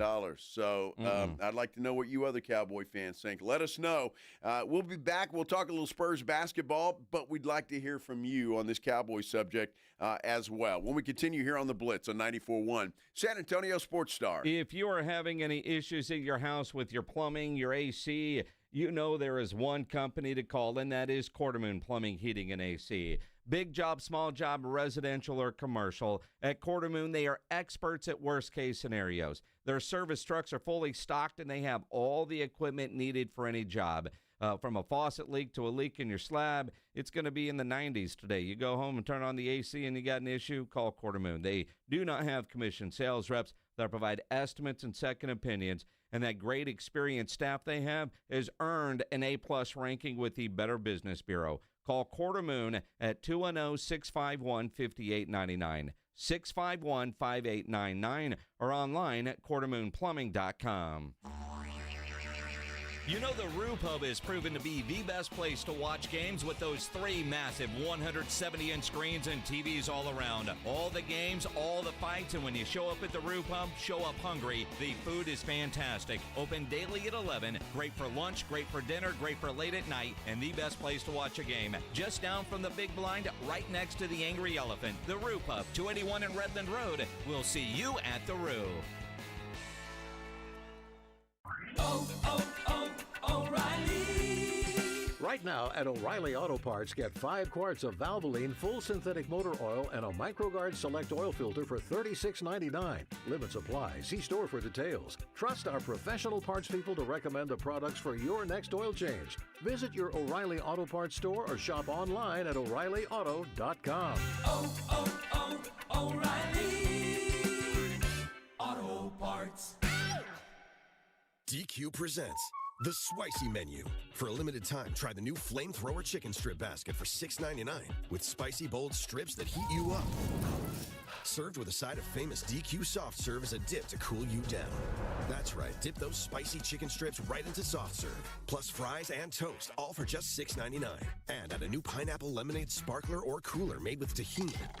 It's the limited time only Swicey menu. Get it delivered in the DQ app. Happy tastes good. Participation may vary. America, look around. Everywhere you go, prices are still high, rates have been whipsawing markets, and the debt and spending don't exactly scream stability. Experts say diversifying with intention is the #1 secret account that all American smart money uses to hedge against instability. Monetary Gold has been around since 2000, witnessing multiple economic setbacks. If you call now, Monetary Gold will cover up to a lifetime of your IRA fees on qualified accounts. Call Monetary Gold now at 877-NOW-GOLD. That's 877-NOW-GOLD. Performance may vary. You should always consult your financial and tax professional. Finding great candidates to hire can be like, well, trying to find a needle in a haystack. Sure, you can post your job to some job board, but then all you can do is hope the right person comes along, which is why you should try ZipRecruiter for free at ZipRecruiter.com/radio. ZipRecruiter doesn't depend on candidates finding you. It finds them for you. Its powerful technology identifies people with the right experience and actively invites them to apply to your job. You get qualified candidates fast. So while other companies might deliver a lot of hay, ZipRecruiter finds you what you're looking for.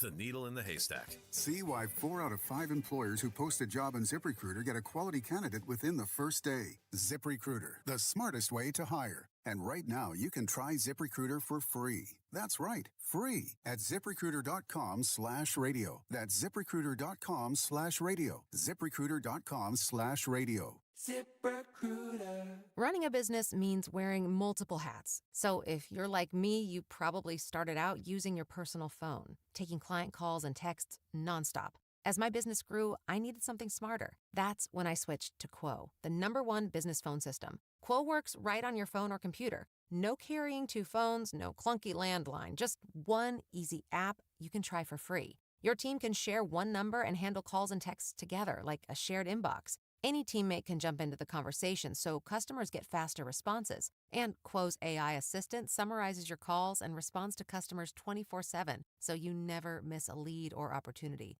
All this starts at just $15 a month. That's basically 2 coffees. You can even keep your current business phone number. Find out why 90,000 businesses trust Quo. No missed calls, no missed customers. Try Quo for free at quo.com/sports. That's quo.com/sports to try Quo free. QUO.com/SPORTS.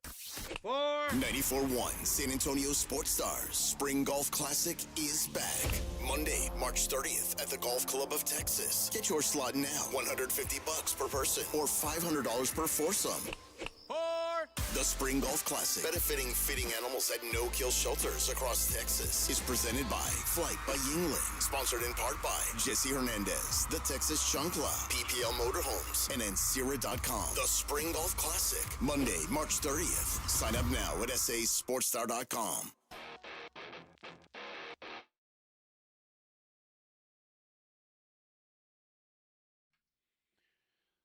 Well, it's a question that has just come up again. Would you pay Brandon Aubrey $10 million per year to kick for the Dallas Cowboys? We've got a poll up on our San Antonio Sports Star YouTube page. Go there, like, subscribe, and vote in the poll, or you can do it the old-fashioned way and give us a call. 210-656-3776, 656-ESPN. I'm Joe. He's Jason, and I think Jason and I are in agreement here. I would not pay him $10 million per year. Now, the way James Pledger wrote our Instagram poll, which right now is ironically 50-50. $10 million, he's worth it. No more than $7 million. Well, I think Pledge has already decided he's worth it, and he would pay him.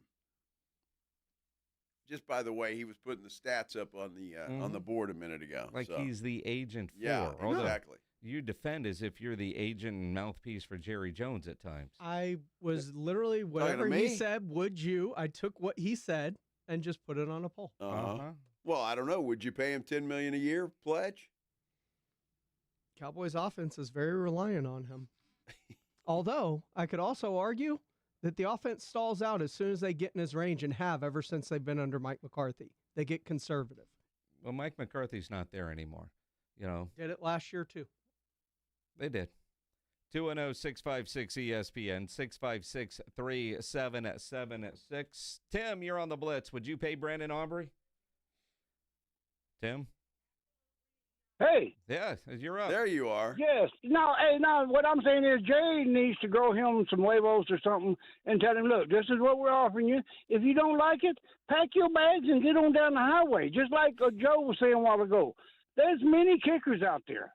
So and they've been talking for what, almost a year now is what y'all said or whatever? That's what Steven said. Long time, yeah. Hey, quit the talking and get to some action, Jerry. Well, get rid of if he don't want to take your offer, then get rid of him. Well, Tim, he's going to kick. Simple as that. He's going to kick for the Cowboys this year, regardless. That's going to happen because he's not an unrestricted free agent. He's a restricted free agent, and he'll kick for the Cowboys. And they do have a couple of different tender options. Yeah.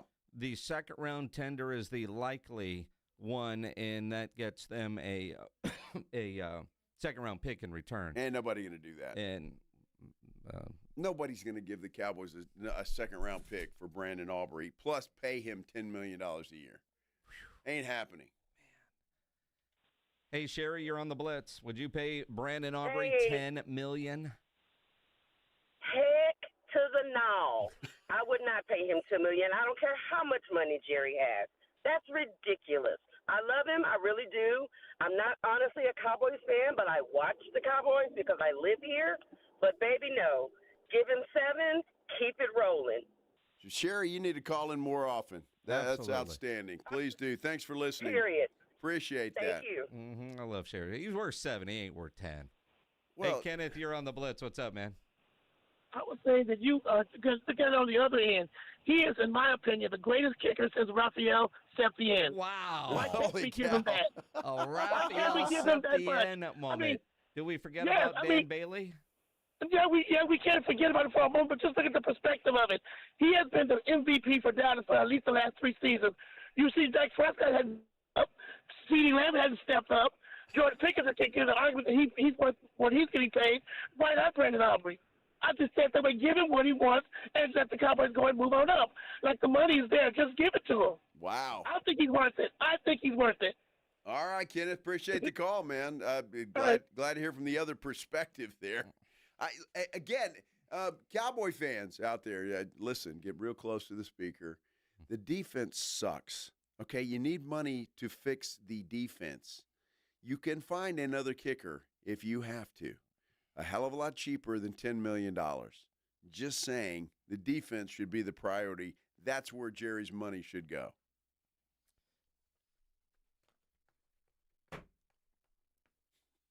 $100%. Now, I want to give Kenneth a little bit of credit here. Because Raphael Septien was a great kicker. Absolutely. For the Dallas Cowboys. Sure. Dan Bailey kind of goes down as the greatest kicker in Cowboys history. And Dan Bailey was very good until he wasn't. Well, that's it.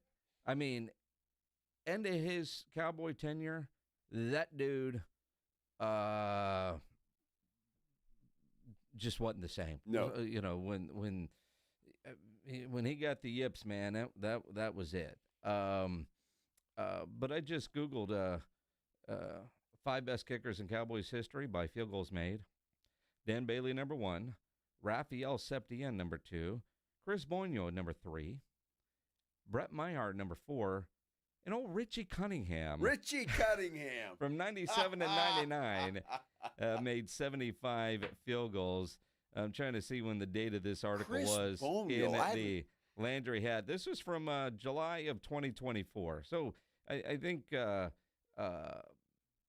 Brandon Aubrey's probably on that list there. Somewhere, yeah. It should be. Field goals made in his career because he's made a lot of them. He's probably the greatest, 112. Just say this, and I think we're in agreement. Dan Bailey was fantastic. Uh-huh. And then all of a sudden, when Dan Bailey started to go downhill, he went quickly. Mm-hmm. Now, I'm not saying Brandon Aubrey's going to do that, and not saying that at all, and I hope he doesn't. But it is a possibility with him having the worst year of his professional career last year. Do you expect him to get better this year, or has that started the ball rolling downhill? It's just food for thought. I mean, And again, his worst year, he was 36 of 42. All of the misses were from 50-plus. I need you to make those 50-plus. I mean, you got to make the 50-plus, do you not? In his 3-year career, he is 35 of 44 from 50-plus. But last year, 11 of 17. I mean, perfect. He was doing simple math here. 10, 20, 25 of 25 from 20 to 49 yards.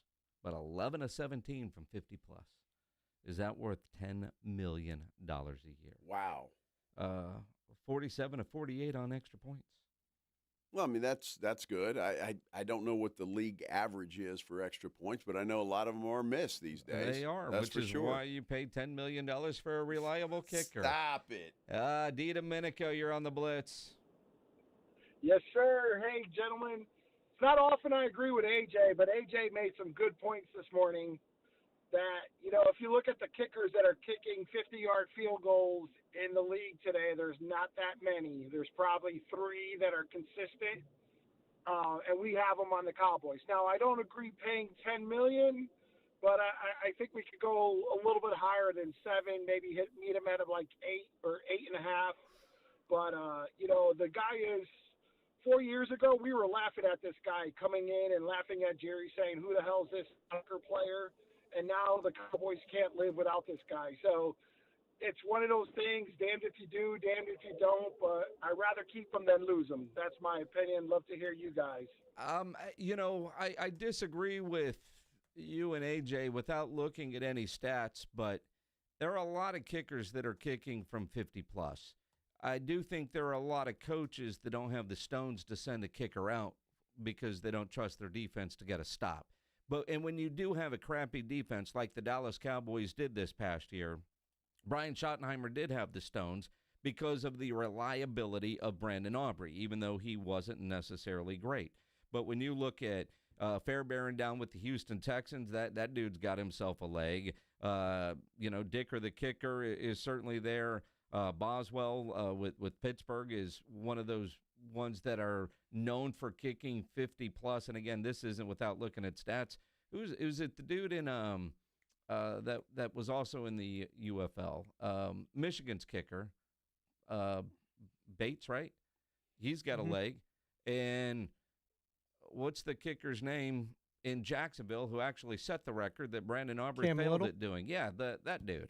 Well, obviously, and with all due respect to AJ, didn't do his research because he's dead wrong. That's such a wrong stat. I'm looking at it right now. The 2025 season, the vast majority of starting NFL kickers are capable of hitting field goals from 50-plus. 77 made attempts of 50-plus yards through just the first 6 weeks of the season.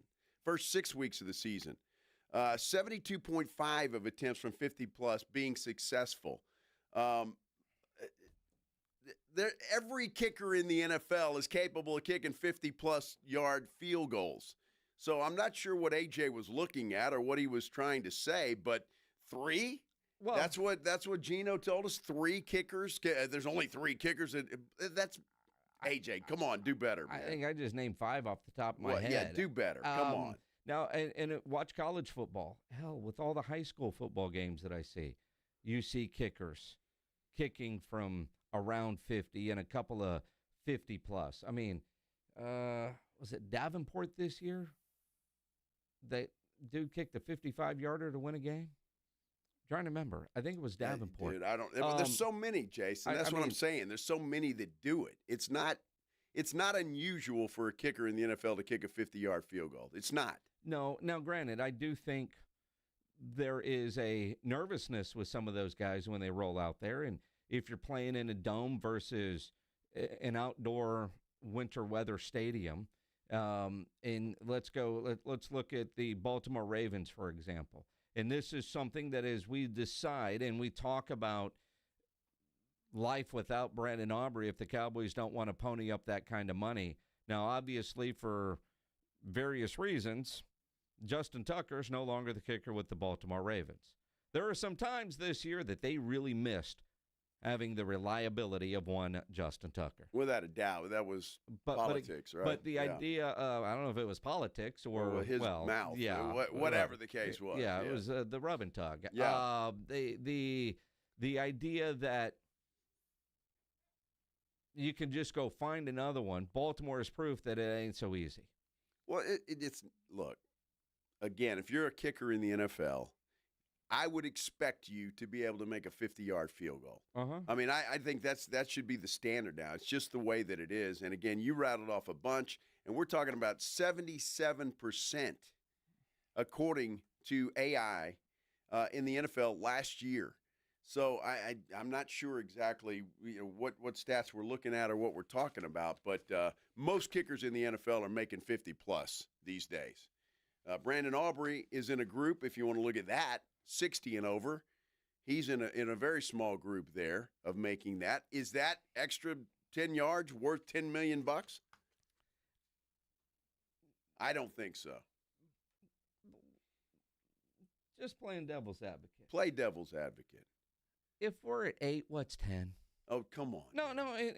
I mean, at some point, if they offered him 7 or 7.5, and your counter was 10, if you're then going to meet somewhere in the middle, are you at 8.5? And at that point, for the reliability and the comfort factor, because I think at that point, that's what you would be paying for.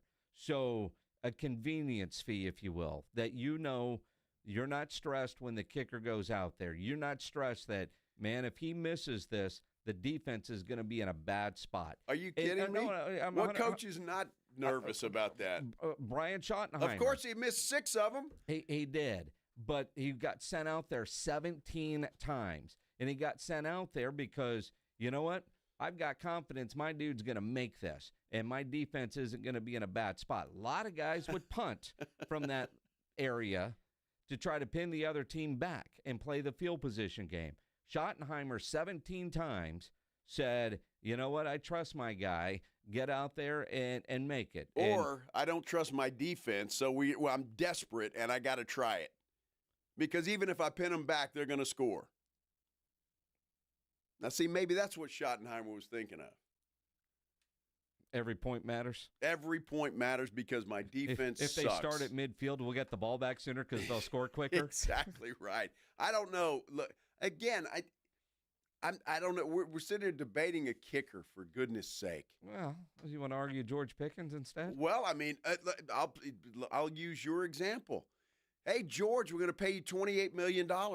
Why do you want 32? What the hell's the difference? Mm-hmm. What's the difference, George? I mean, so if we're debating Aubrey and millions, a couple of $1 million, all these other players that have to have, I got to have 42. Well, I'm going to offer you 40. That's not enough. What the hell's the difference? I mean, again, can I go find another wide receiver better than one of the best kickers on the planet? Well, I think you can find another kicker. You just read off a long list of guys that I think the Cowboys would be perfectly happy with. Except for all of them have jobs and contracts. Absolutely, they do. Look at the free agent kickers and then get back to me. It doesn't matter. Aubrey's going to be kicking for the Cowboys this year regardless. He's going to be. Unless somebody offers him something completely ridiculous and wants to give the Cowboys a second-round pick. And then if that happens, you're going to be celebrating. And we're still just talking about a kicker. Exactly. A kicker. He's going to be the Where Cowboys is kicker. Indy Kalu when we need him? No kidding. He's going to be the Cowboys kicker this year. There's no question in my mind. You want to react to that? The phone lines are open, 210-656-3776. 656 ESPN. You can get us on our San Antonio Sports Star YouTube page. Go there, like, and subscribe. Or you can hit Jason Minix on Twitter, at Jason Minix. I'm at Joe Reinagle, 210. Brandon Aubrey, is he worth $10 million? We're talking about that when we continue here on The Blitz on 94.1 San Antonio Sports Star. Let me tell you about my good friends at Stevens Roofing. You know I love these people. They are a great family. Local company, a company that's been in business for such a long time. 1983. That should tell you everything you need to know about their reliability and about what they do and how they take care of their customers. They are the absolute best in the business. And now they have gone into the solar business. If you've been thinking about solar panels on your house, Stevens Roofing and Solar is the name to remember. The number to remember is 210-785-0994. Put a plan in place. They'll do that with you. What do you want to do? What do you hope to accomplish? They'll take care of it. They'll plan it all out. They'll get it done, and you know you are going to be happy with the results. If your roof has a leak, if you think there's something wrong with it and you're not sure, call Stevens Roofing and Solar. They'll send a crew out to your house. They'll inspect your roof for free, and they'll let you know if there's anything wrong with it. And if there is, they'll take care of it for you. Either way, you have the peace of mind that you need for your biggest investment that you have, and that is your house. Stevens Roofing and Solar, the best in the business, 210-785-0994, or you can visit them online at stevensroofing.net. Riding 281 with the Blitz.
San Antonio Spurs looking for win number 10 in a row. They are in Toronto tonight to take on the Raptors. Tip-off set for 6:30. It will be televised on FanDuel Sports Southwest. College basketball action tonight.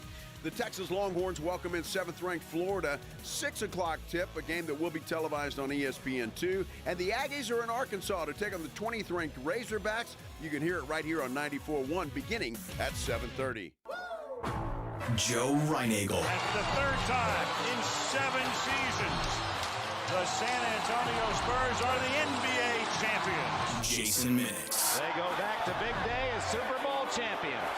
Dallas 52, Buffalo 17. It's the Blitz on 94.1 San Antonio's Sports Star. On a hump day! Hump day! Hump day! Hump day! Yeah. Happy hump day, everybody. Hope Mike. What day is it, Mike? It is hump day, and you hump know it. Day? Atta boy. It's a hump day. Hope you're having a good one, however you're doing it, whatever you are doing. And if you're getting off work at 5 o'clock, congrats. You're over the hump, sliding into Thursday, and the weekend is in sight. Congratulations. Thanks for stopping by here, checking us out on the Blitz on 94.1 San Antonio Sports Star. I'm Joe Reinagel. He is Jason Minix. Can't believe we have spent this much time talking about a kicker. A kicker. Also, can't believe I just actually Googled who's the best kicker in the draft in 2026, and you're automatically going to make him an undraftable player. I am? You are. Uh-oh. Who is it? The dude from Michigan. Oh, well, of course. Only if he goes to the Dallas Cowboys. Well. Because Michigan men and Dallas Cowboys just don't mix. The Florida kicker is also a top prospect. All right. And some dude from Hawaii, I'm not even going to try to pronounce his name.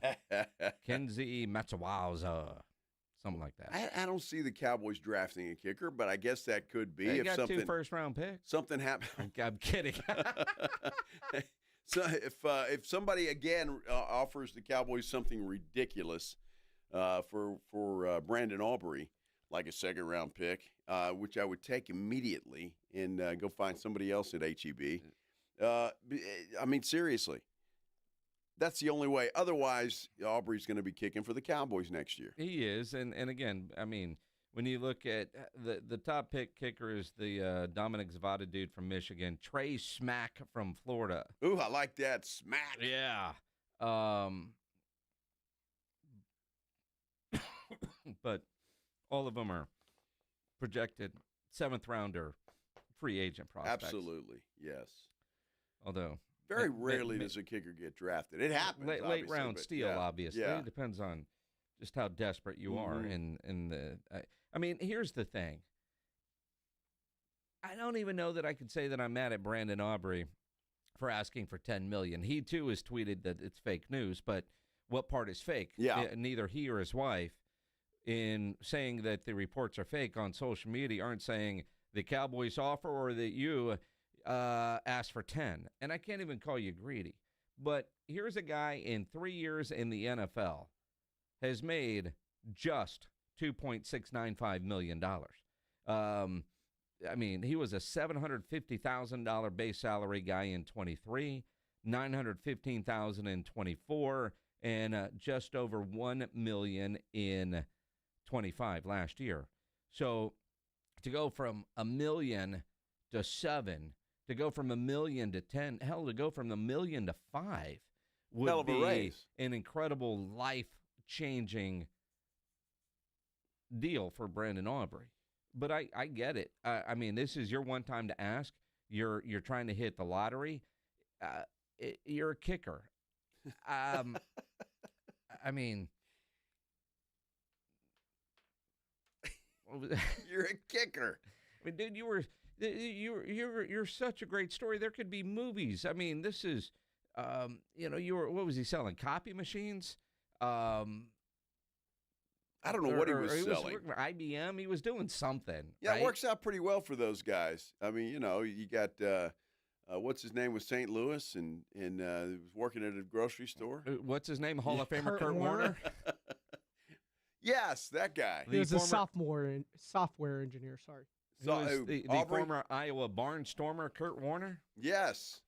I'm just saying, I'm not opposed to the guy getting paid. I want him to get paid. And if the Cowboys want to pay him $7 million a year, I'm all for it. Go for it. But to me, that's a stretch at $7 million. But I get it. If you think he's the best kicker in the NFL, pay him the $7 million.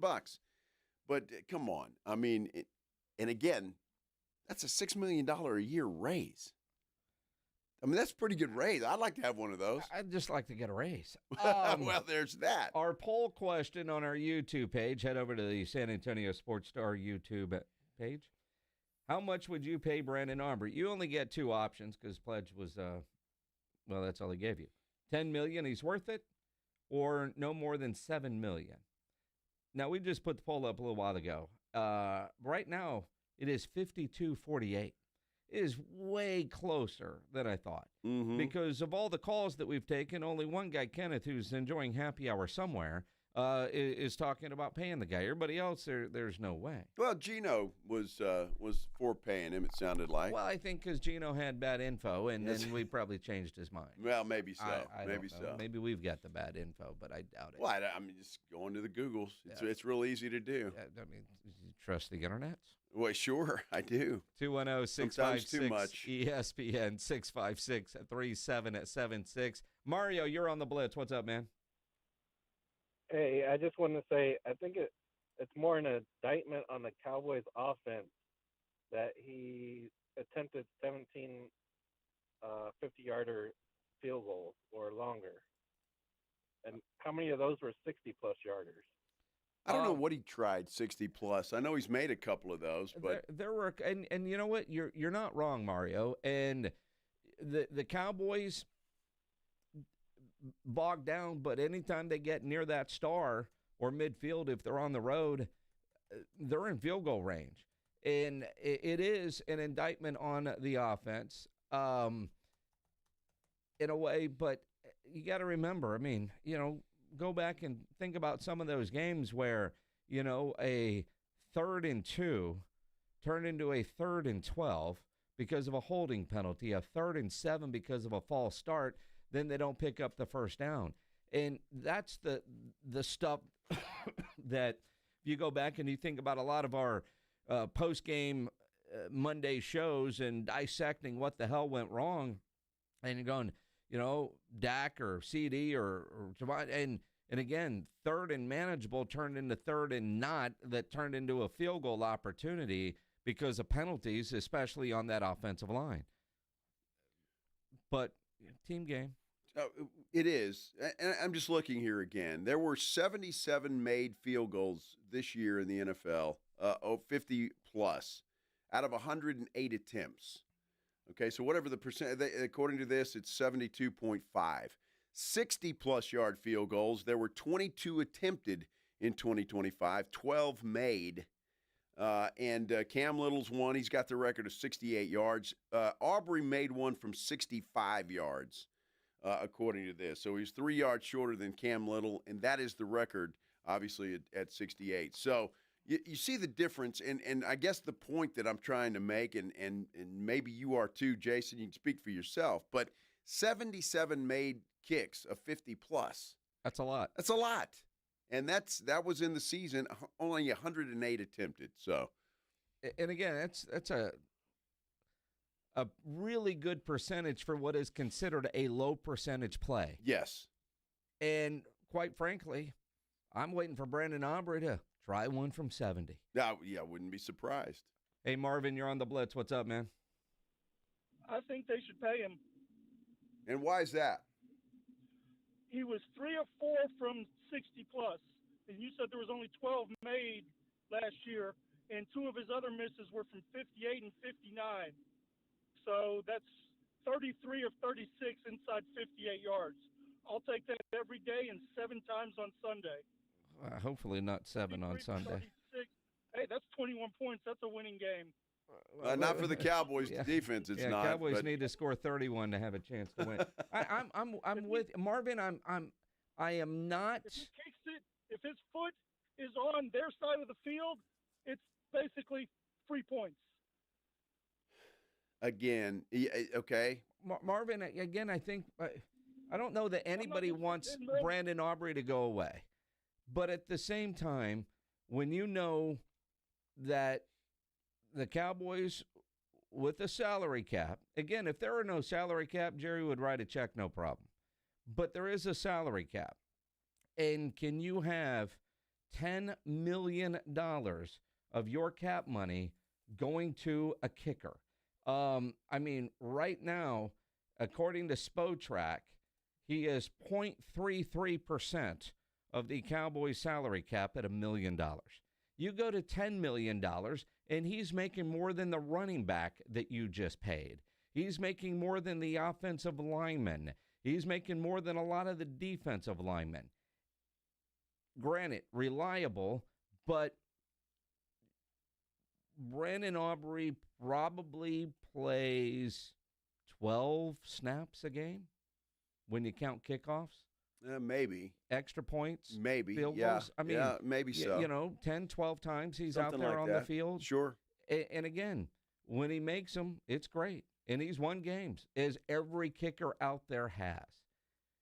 But to think they offered him a deal, and maybe this is where I'm like, all right, they offered him a deal initially, according to reports, that would make him the highest paid kicker in the league. By $1 million, if you believe Calvin Watkins reporting. And again, whether it's 7 or 7.5, they started showing the respect to Brandon Aubrey and, hey, man, here's an offer. You're going to be the highest paid kicker. We love you.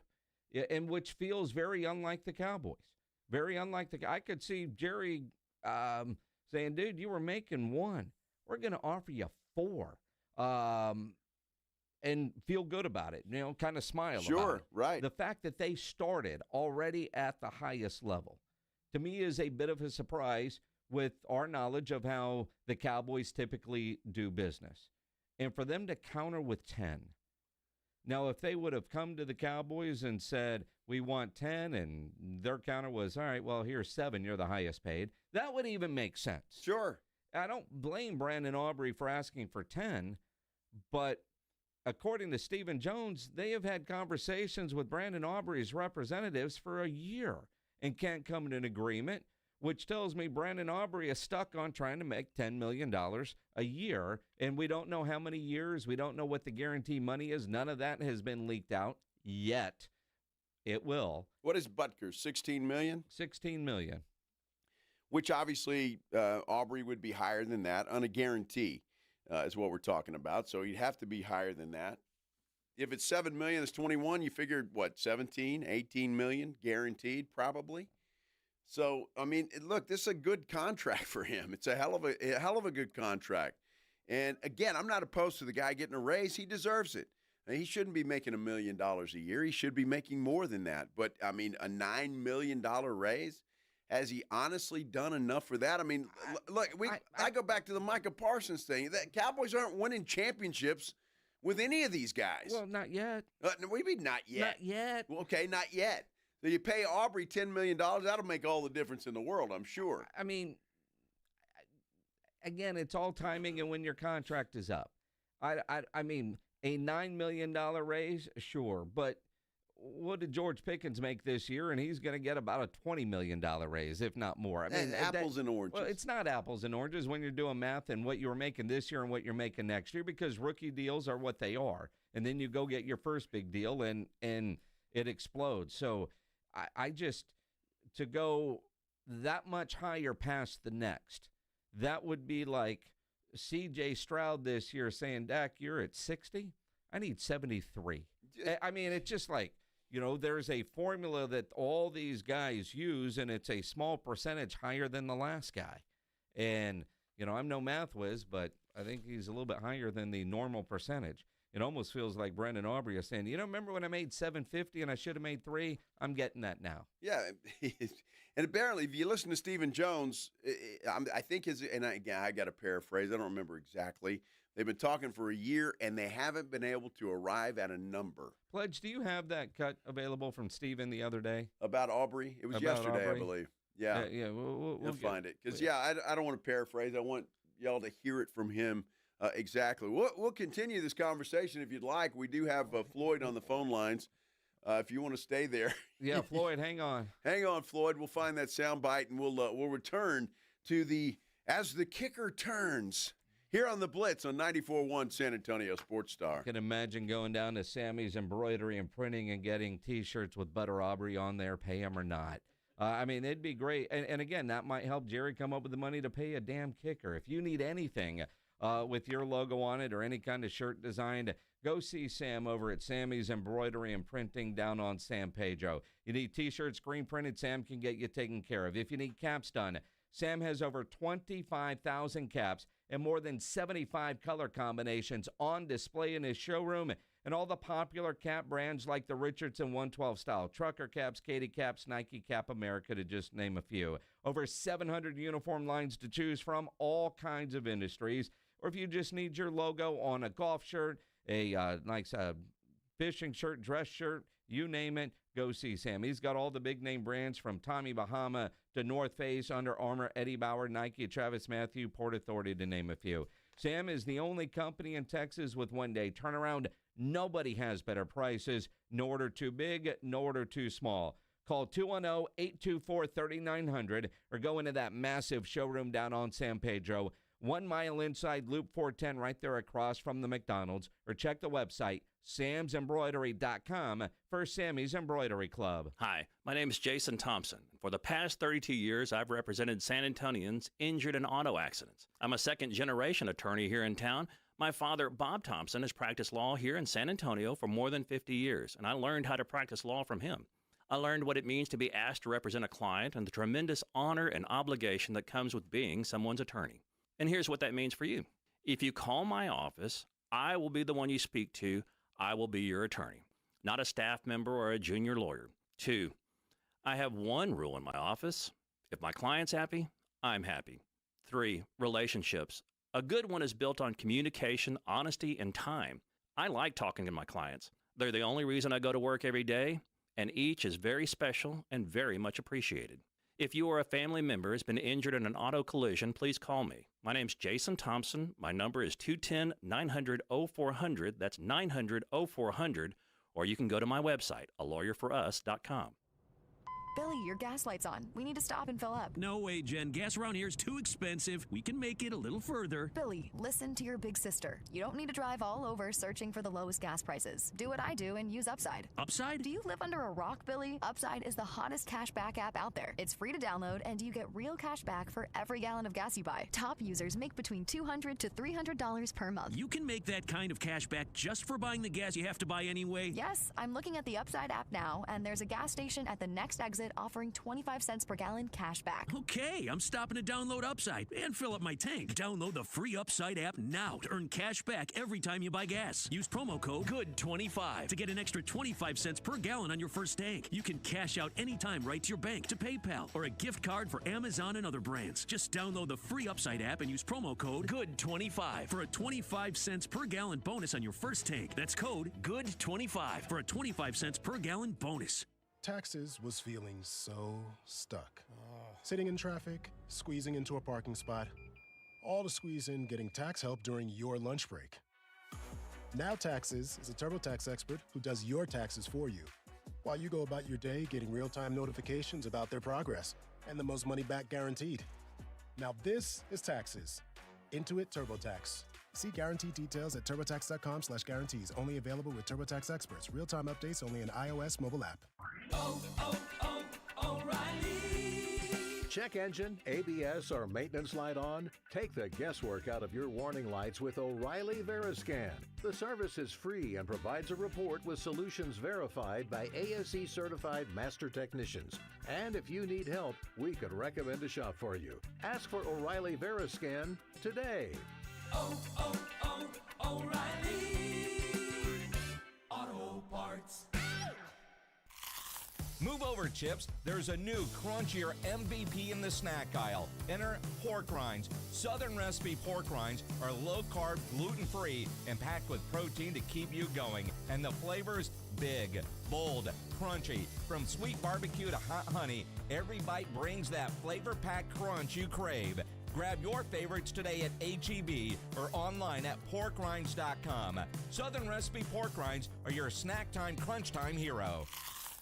Here's a tale of Linda trying to lose weight, but the med prices she found were all over the place. Hidden fees and markups made her jaw drop low. Then she found Good RX. Now she's in the know. GLP-1 subscriptions FDA approved. With clear upfront pricing. And same-day pickup. That's Good RX, the no-nonsense way. Save time and money on prescriptions. Get to goodrx.com/weight loss. GoodRx is not insurance. 94.1 San Antonio Sports Stars Spring Golf Classic is back. Round up your foursome, your work crew, your weekend golf buddies, even the ladies, and get ready for a fun, laid-back day at the Golf Club of Texas. Monday, March 30th. Lock in a team for just $500 for a foursome, or jump in solo for $150 per player and spend the day talking trash, crushing drives, and laughing your way around the course. This isn't a stuffy golf club tournament. It's golf the way it should be. The Spring Golf Classic benefits feeding animals at no-kill shelters across Texas. So you're having a great time for a great cause. Presented by Flight by Yingling and sponsored by Jesse Hernandez, the Texas Chunk Club, PPL Motorhomes, and Ancira.com. And when the last putt drops, the day is just getting started. Join us for the after party at the 90 Proof Bar at Lucky Ranch Road and Highway 90. Cold drinks, great food, and all the post-round storytelling you can handle. So pick your team, claim your spot, and tee up with San Antonio's Sports Star. Sign up your foursome now at sasportstar.com. I'm AJ Hoffman from the Morning Huddle. Join me and Rob Thompson tomorrow morning at 6. Your early morning wake-up call on 94.1 San Antonio's Sports Star. Back here on the Blitz, 94.1 San Antonio Sports Star. It's all about the kicker for the Dallas Cowboys. I'm Joe Reinagle. He's Jason Minix. That's been the conversation here for the last several segments. Do you pay Brandon Aubrey what he wants, according to reports, $10 million per year, or what the Cowboys have reportedly offered him, $7 to $7.5 per year? Which is it? Now, Brandon Aubrey and Brandon Aubrey's wife on social media have said that it's not true. But they don't say on the two different posts that they quote tweeted which part. They're asking for 10 or the offer from the Cowboys. We do have conflicting reports on what the Cowboys offer was, whether it was $7 a year or $7.5 million a year. There is no dispute that their initial offer was or would have made Brandon Aubrey the highest paid kicker. But we don't know of the Aubrey social media posts, which are both one word, denying which part of the reports, the offer or their counteroffer at 10. But Stephen Jones on Monday did say they've been talking to this dude for a long time. You know, we've been in talks with Aubrey for, even before the season started. So, that's been a journey. And, but, we hadn't been able to get to, a point where we can all agree. So it hadn't gotten done, but we'd love to get him done. And then Pickens, of course, leaning toward the franchise tag. Well, interesting, and we knew that, but that Aubrey soundbite is interesting. They according to Stephen Jones, they started negotiating with Brandon Aubrey and his people before the season started in 2025. We're in 2026, heading into the free agent signing period and all of that stuff, the combine, and we still don't have a deal. Now, I don't know. I'm no genius. I'm no general manager, but I would think that signing a kicker and negotiating with a kicker, even one as good as Brandon Aubrey, would not take a year to get done. Yeah, I mean, it makes no sense. Hey, Brandon. Yeah, you want what? Call me after happy hour. Yeah, I mean, when you sober up. The idea of I can only imagine Stephen and Jerry trying to really wrap their hands around a contract like that, knowing all the other positions. Is he worth it? Probably. Are you willing to pay it? And that's the thing with everybody's worth. You go to any store, you go to any restaurant. You know, you go to some places and, man, why is your cheeseburger $14 and that one's $9? The $9 one's better. I don't know. It's all in value. It's all in location. It's all in. If somebody's willing to pay it, sure, it's worth it. Absolutely. But I think we all have a threshold on what we're willing to spend money on. Like I know how I am. Like, dude, I love a good burger, but how much am I really going to spend on that burger? There's something else on the menu, or I'll go somewhere else. Other places, but the NFL has these things in place and these projections where you kind of figure it will get to, and I can promise you, nobody had $10 million for a kicker. Nobody had that. I mean, when Harrison Butker got the money he got, $6.4 million, and he was winning Super Bowls. Everybody thought that was nuts at that time. $16 million guaranteed. Again, I am not opposed to paying Brandon Aubrey, not at all. I just think he's being. If these reports are true, I think he's being ridiculous. Now, again, you ask for the moon. But apparently he's been asking for the moon for damn near a year, and nobody's budged. So at some point in time, somebody's going to have to budge, and I don't think it's going to be Jerry. It's not. It's not. It's not. We're going to make – I'm sorry. Go ahead. Hey, Floyd, you're on the Blitz. All right. Thank you. Love the show, guys. Y'all do a great job. I really like how Joe sings that Connecticut Water. I appreciate that. Went into with Willie Nelson's song, Turn Out the Lights, Jerry. Anyway, getting to the kicker, he lost the game for him. I think it was Arizona or Minnesota. I'm not sure. And as far as negotiating, for that kind of money, you got to be almost perfect. You can't lose games, and so he's not worth what he's asking for. I like to live in the Dominion, but I can't live out there. He can't. I mean, it'll cause a major problem with that team. Those players seeing him getting all that money, and they're getting out there getting the daylights knocked out of them for a quarter of that. They're not that would mess up their whole chemistry. They got a good offense. They just need to plug up some holes on the defense, and we got a playoff team. So if you don't want to, we lost you, Floyd. Sorry about that, buddy. Great call. Do it again. We appreciate that. Floyd brings up a good point. I mean, if you're going to pay a guy $10 million, I'd want him to be perfect. I mean, if he missed one, it'd be like, what the hell, dude? And I don't want CeeDee Lamb to have any drops or George Pickens or Dak throwing an interception. I mean, I want him to be perfect. I expect him to be perfect. But statistically, he's damn near perfect. And I don't know that it would cause any rift in the locker room. Most of these guys are generally happy for the other guys when they get paid.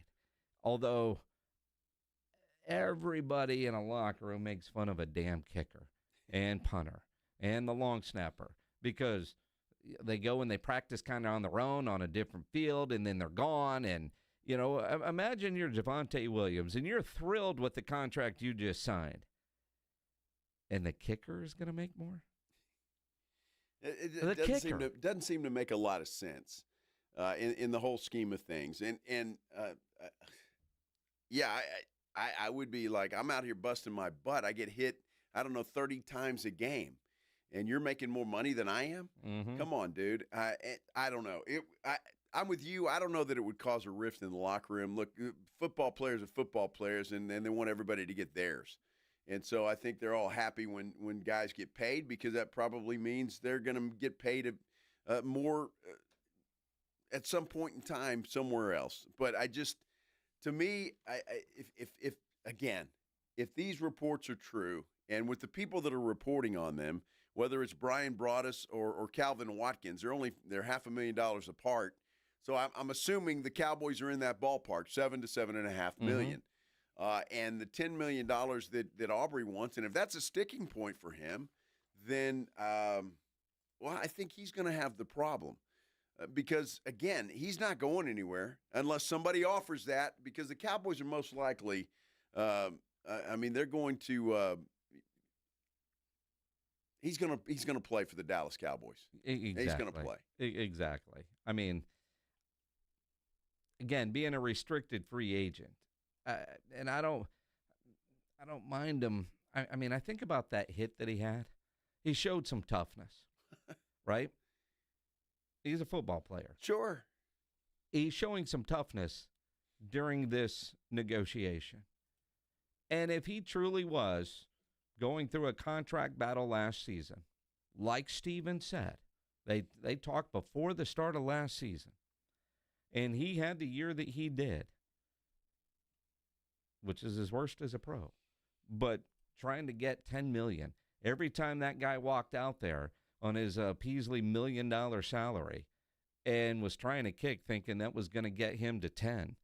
That was some added pressure on him, but you wouldn't know it. I mean, dude was great last year, great in the locker room, great in the community. He does everything right. He's the kind of guy that Jerry always talks about wanting to pay, wanting to represent your team, your business. Right. All of that's there. But $10 million a year for a kicker. Good Lord. And what would that entail in guaranteed money, which is the main thing, right? If Butker's making $16 million guaranteed and you sign Aubrey, we'll say 3 years to a $30 million contract, you're talking about probably 20 plus in guaranteed money for a kicker. A kicker. So that's that makes it tough. Certainly does. Hey, Spurs have a chance to go 10-0. You know, the Spurs, if they win the next 2 games, they're undefeated for the month of February. They got 2 games to go to get that done, and it starts tonight in Toronto against a Raptors team that, well, they've got a winning record, but not sure how good they are. Hopefully the Spurs don't have any kind of hangover from that Detroit win the other night. Let's talk about it. We will when we continue here on the Blitz on 94.1 San Antonio Sports Star. And you think about that Spurs game tonight, how's Vic going to respond after a kind of substandard offensive night for him like he had the other night against Detroit? Well, at Underdog, they got Wemby at 22.5 points. Would you go higher or lower? 11.5 rebounds. They also have Vassell at 1.5 3-pointers made. Would you go higher or lower? That's how you play on Underdog, where you just choose whether your favorite players are going to go higher or lower on predicted stats. Get them all right, you can win up to 5,000 times your cash. So make your picks, win money. Underdog is the best place to do it. So download the Underdog app today. Use promo code STAR to score $75 in bonus entries when you play your first $5. Promo code STAR at Underdog. Make picks, win money. Must be 18 plus and present in Texas. Terms apply. See assets.underdogfantasy.com/web/play and get terms _DFS_.html for details. Concerned with your play? Call 1-800-MY-RESET or visit ncpgambling.org. It's the Morning Huddle with A.J. Hoffman and Rob Thompson. Thursday on the Morning Huddle, the Spurs back in action, leg 1 of a back-to-back up there in Toronto. In college basketball, Aggies and Longhorns were busy. Are they bubble teams? Did they keep winning? We'll talk about that and the Underwear Olympics going on in Indianapolis. So much fun. We'll get there early. Party starts at 6. It's the Morning Huddle with A.J. Hoffman and Rob Thompson. Mornings 6 to 10 on 94.1 San Antonio Sports Star. Buyers Barricades is proud to provide traffic control, rental, and sales for work zones and events in the San Antonio area and beyond. Buyers Barricades, the Texas authority in barricade rental. Learn more online at buyersbarricades.com. That's buyersbarricades.com. Get in gear at North Park Chevrolet in Castroville, your 5-time dealer of the year. $13,000 off MSRP on new 2026 Silverado 1500s. 5.9% financing on new heavy duties for 84 months. Save $10,000 off MSRP on the 2026 Tahoe Premier. Ready to go electric? Get the 2026 Equinox EV with $13,000 off MSRP. Together, let's drive. North Park Chevrolet, 10 minutes by Loop 410 in Castroville. Must qualify. Call 830-355-2107 for full price and offer details.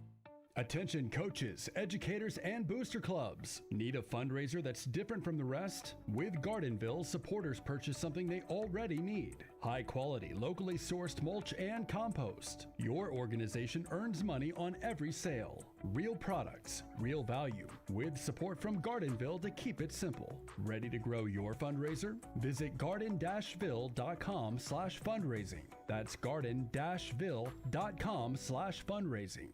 Get ready to refresh your routine. Ulta's 21 plus days of beauty event is back starting March 6th. Over 250 beauty steals at 50% off. Find everything you need for the season. Keep an eye out for 50% off daily beauty steals from brands like Charlotte Tilbury and Billie Eilish. Score weekly beauty steals from your faves like Tarte and Live Tinted. Plus, say hello to Just Drop products from Rare Beauty and Natasha Denona. Plan your haul now on Ulta.com. Your spring reset awaits while supplies last. Conditions apply. Ulta Beauty. The possibilities are beautiful.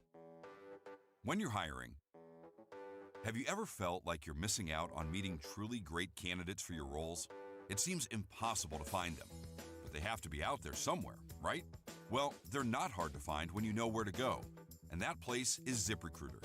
And right now, you can try ZipRecruiter for free at ZipRecruiter.com/radio. ZipRecruiter helps 10 million people with their job search every day. And because these people are actively looking for jobs just like yours, it's easy to find the right person right away.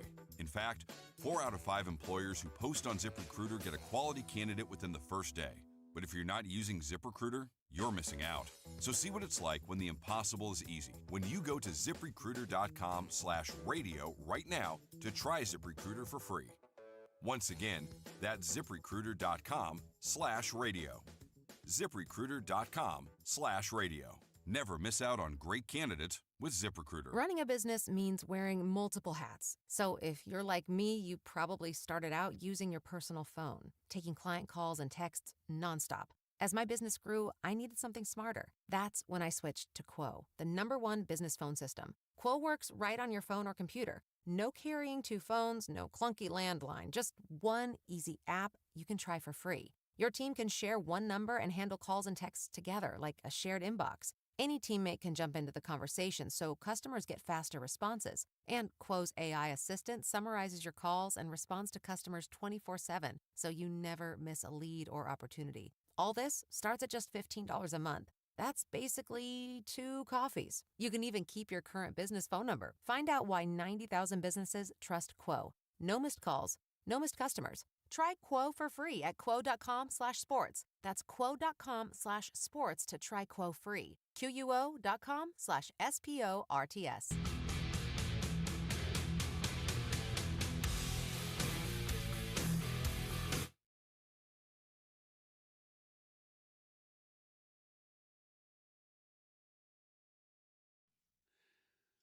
Oh, my goodness. Brandon Aubrey Day on the Blitz on 94.1 San Antonio Sports Star. That has been the topic du jour for sure after the reports coming out that the Cowboys have offered him $7 to $7.5 million per year. He wants $10 million per year, and Cowboy fans are having their say, and we appreciate that. You can do that a couple of ways.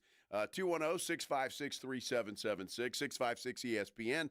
On Twitter, at Jason Minix or at Joe Reinigle 210. And, well, you can go to our San Antonio Sports Star YouTube page. We have a poll up there that simply says $7 million, or is he's a winner to $10 million, something to that effect. It's $10 million. He's worth it. No more than $7 million. There you go. $10 million's winning, by the way. 53-47. I'm Joe. He's Jason. I can't believe it's that close. And in 18 years of doing this show, I don't know that we've ever had this much conversation over a kicker. A kicker. How about that? A kicker. A kicker. Somewhere Pat McAfee is smiling. He is.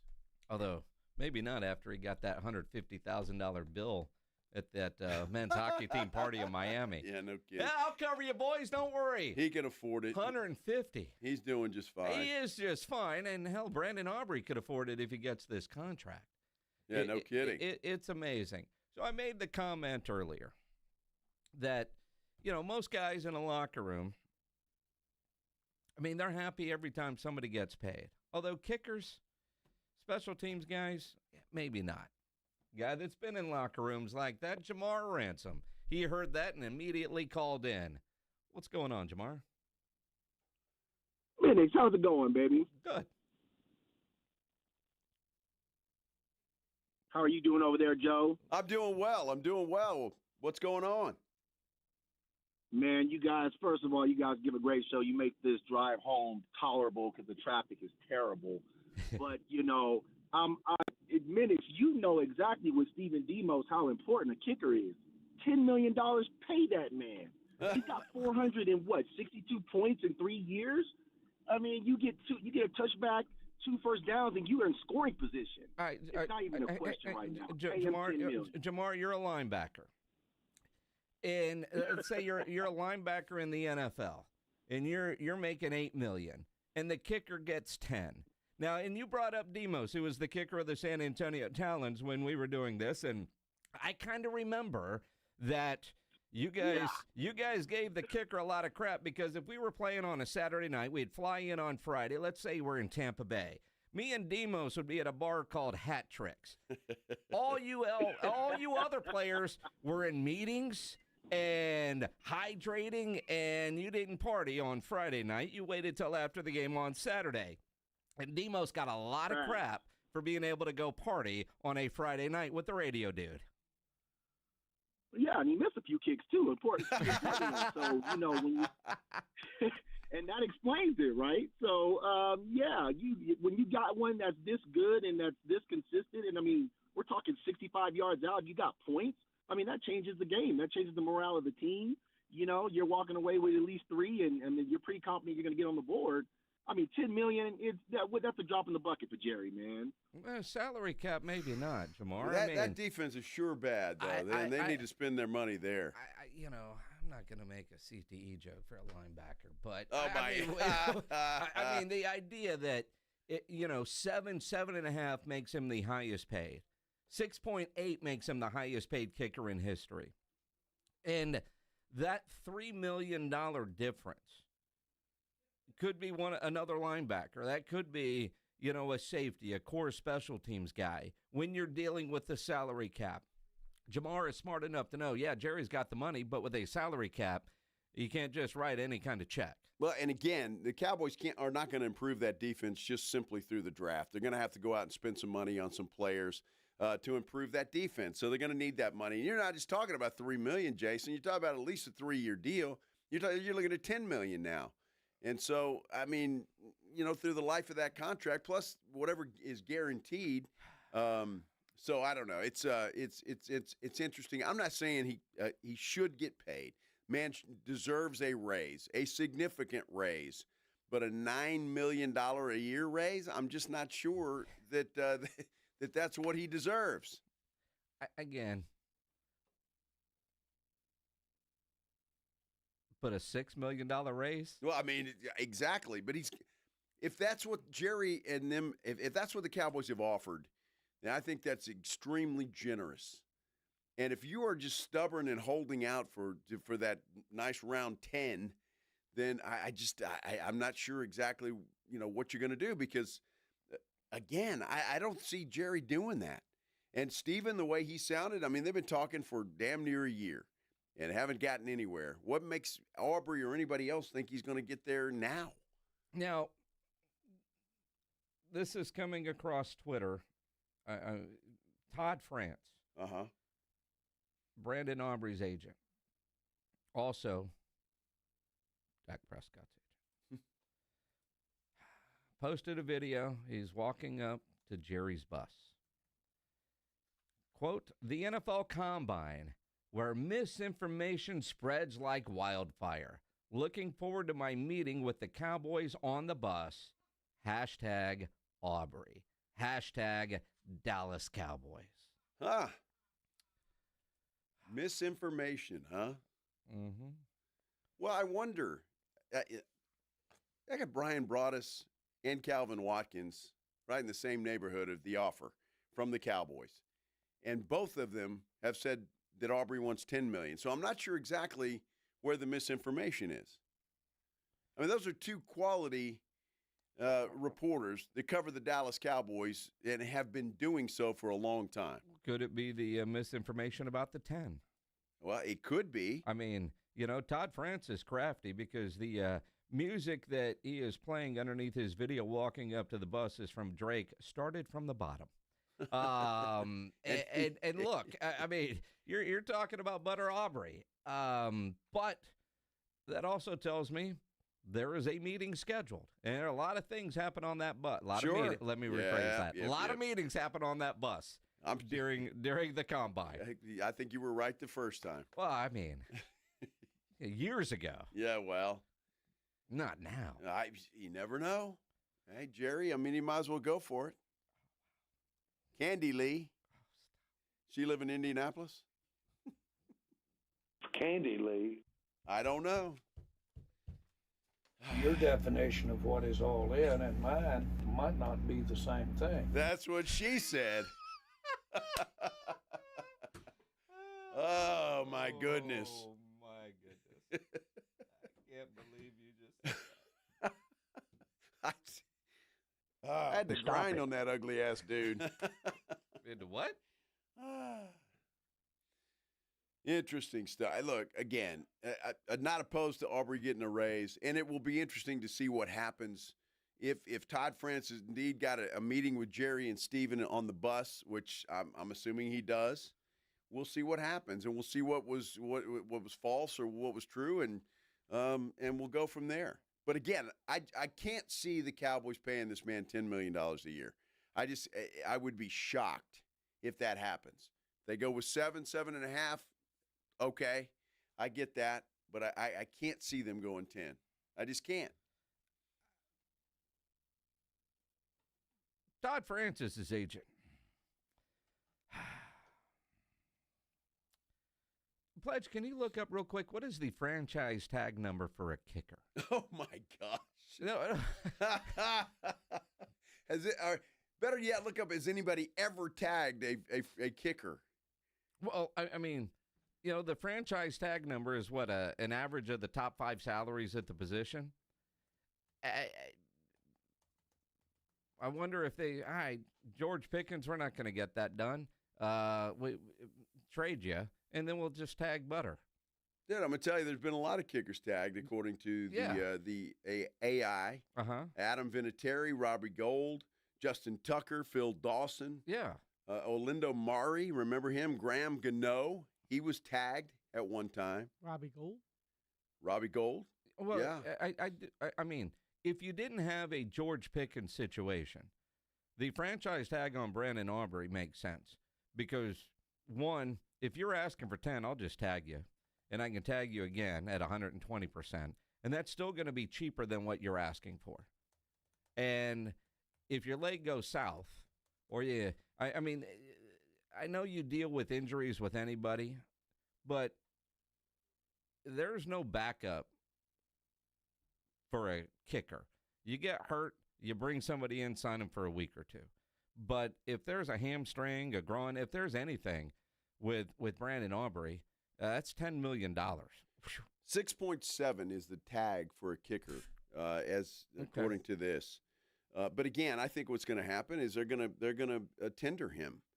They're going to go second-round tender, and if somebody wants to pay him $10 million and give the Cowboys a second-round pick, so be it. Mm-hmm. Take it in a heartbeat. I'd like to thank Brandon Aubrey because we have spent the last 2 hours talking about a kicker. I want to thank the Cowboy fans that the 55% of them that are drunk right now and said that the $10 million he's worth it. I mean, I'm not saying he's not worth it. I'm just not sure that I'd pay it. He's not worth it, is he? If you're not willing to pay it, he's not worth it. I mean, is that a – how do I phrase this? Is your willingness out there, all of you 55%ers and guys like Jamar Ransom, who said, man, it's an automatic 3 points. No offense, Jamar. You're the only one that's not drunk. Yeah, but there's other issues there, obviously. When you look at – he's a really good dude, by the way. Yeah, he sounds like it. Mr. Energy. Is it your lack of confidence in the offense that obviously stalls out enough 17 times? That averages 1 per game that you're kicking a 50-plus yard field goal. That seems about normal. Mm-hmm. Your defense is so bad, every point you get, you better take. Although, as we learned this year, trading 3s for 7s don't help you win. No. Or cover, depending on how you're watching the game. So, but $10 million, The difference we're talking about is another core player that you could have that can contribute. You go look at salaries on an NFL team. You've got about 10 guys that will never have to work again for the rest of their life. They are set. They are NFL contracts. You got 10 guys, very top heavy. Then you got another 10 guys that they're good with their money. They're going to be fine. And then about 60% of the roster are the ones that you read about that are broke 5 years after they leave the league because they're not really making that much money. Very true. And that $3 million difference is one of those dudes. That's going to, maybe it's a nickel corner who's also a core special teams guy. The fourth wide receiver type, the extra running back that you have, the fullback. It's baffling to think about Brandon Aubrey, 10 snaps a game guy, could command so much money that you lose one of those, or however you manipulate. I mean, you overpay. If they pay George Pickens what he's going to get, their position group budget is out of whack, so they're going to have to take from the defensive back budget, or maybe they carry 4 receivers instead of 5, or 5 instead of 6, and that extra defensive back that, however they have to manipulate. But with the salary cap, every position group has a dollar amount attached to it, and when you overpay in that area, you're stealing from somebody else. How do you steal from the kicker group? And you don't. And I promise you that in that little notebook or board or whatever they're doing, or however they have those stacked up, kicker and $10 million are not there. It doesn't. That's not allocated for. And apparently, if you believe the reports, $7 or $7.5 million a year is. And I'm really kind of baffled, I guess, by if again, if these reports are true, and again, I believe that they are just because who's reporting it. But if they are true, it's hard for me to believe that Brandon Aubrey is stuck and dug in on that $10 million figure. I mean, there's no deadline for him to make a deal anytime soon. And, maybe he's waiting for how much of is it due at signing. What are the guarantees? I don't mind him being dug in because we're not at a deadline yet. Well, there's no reason for him to cave. When's the tender got to be placed? March 11th is the new league year, right? Sure. So I'm guessing then. Which is different. My understanding is different than the franchise tag. I mean, that's it, right? Yep. So that's all there is. So a lot more Brandon Aubrey talk, I'm sure, coming up with extra innings with Pledge. You got a show, Pledge? All right, that's coming up next year on 94.1 San Antonio Sports Star.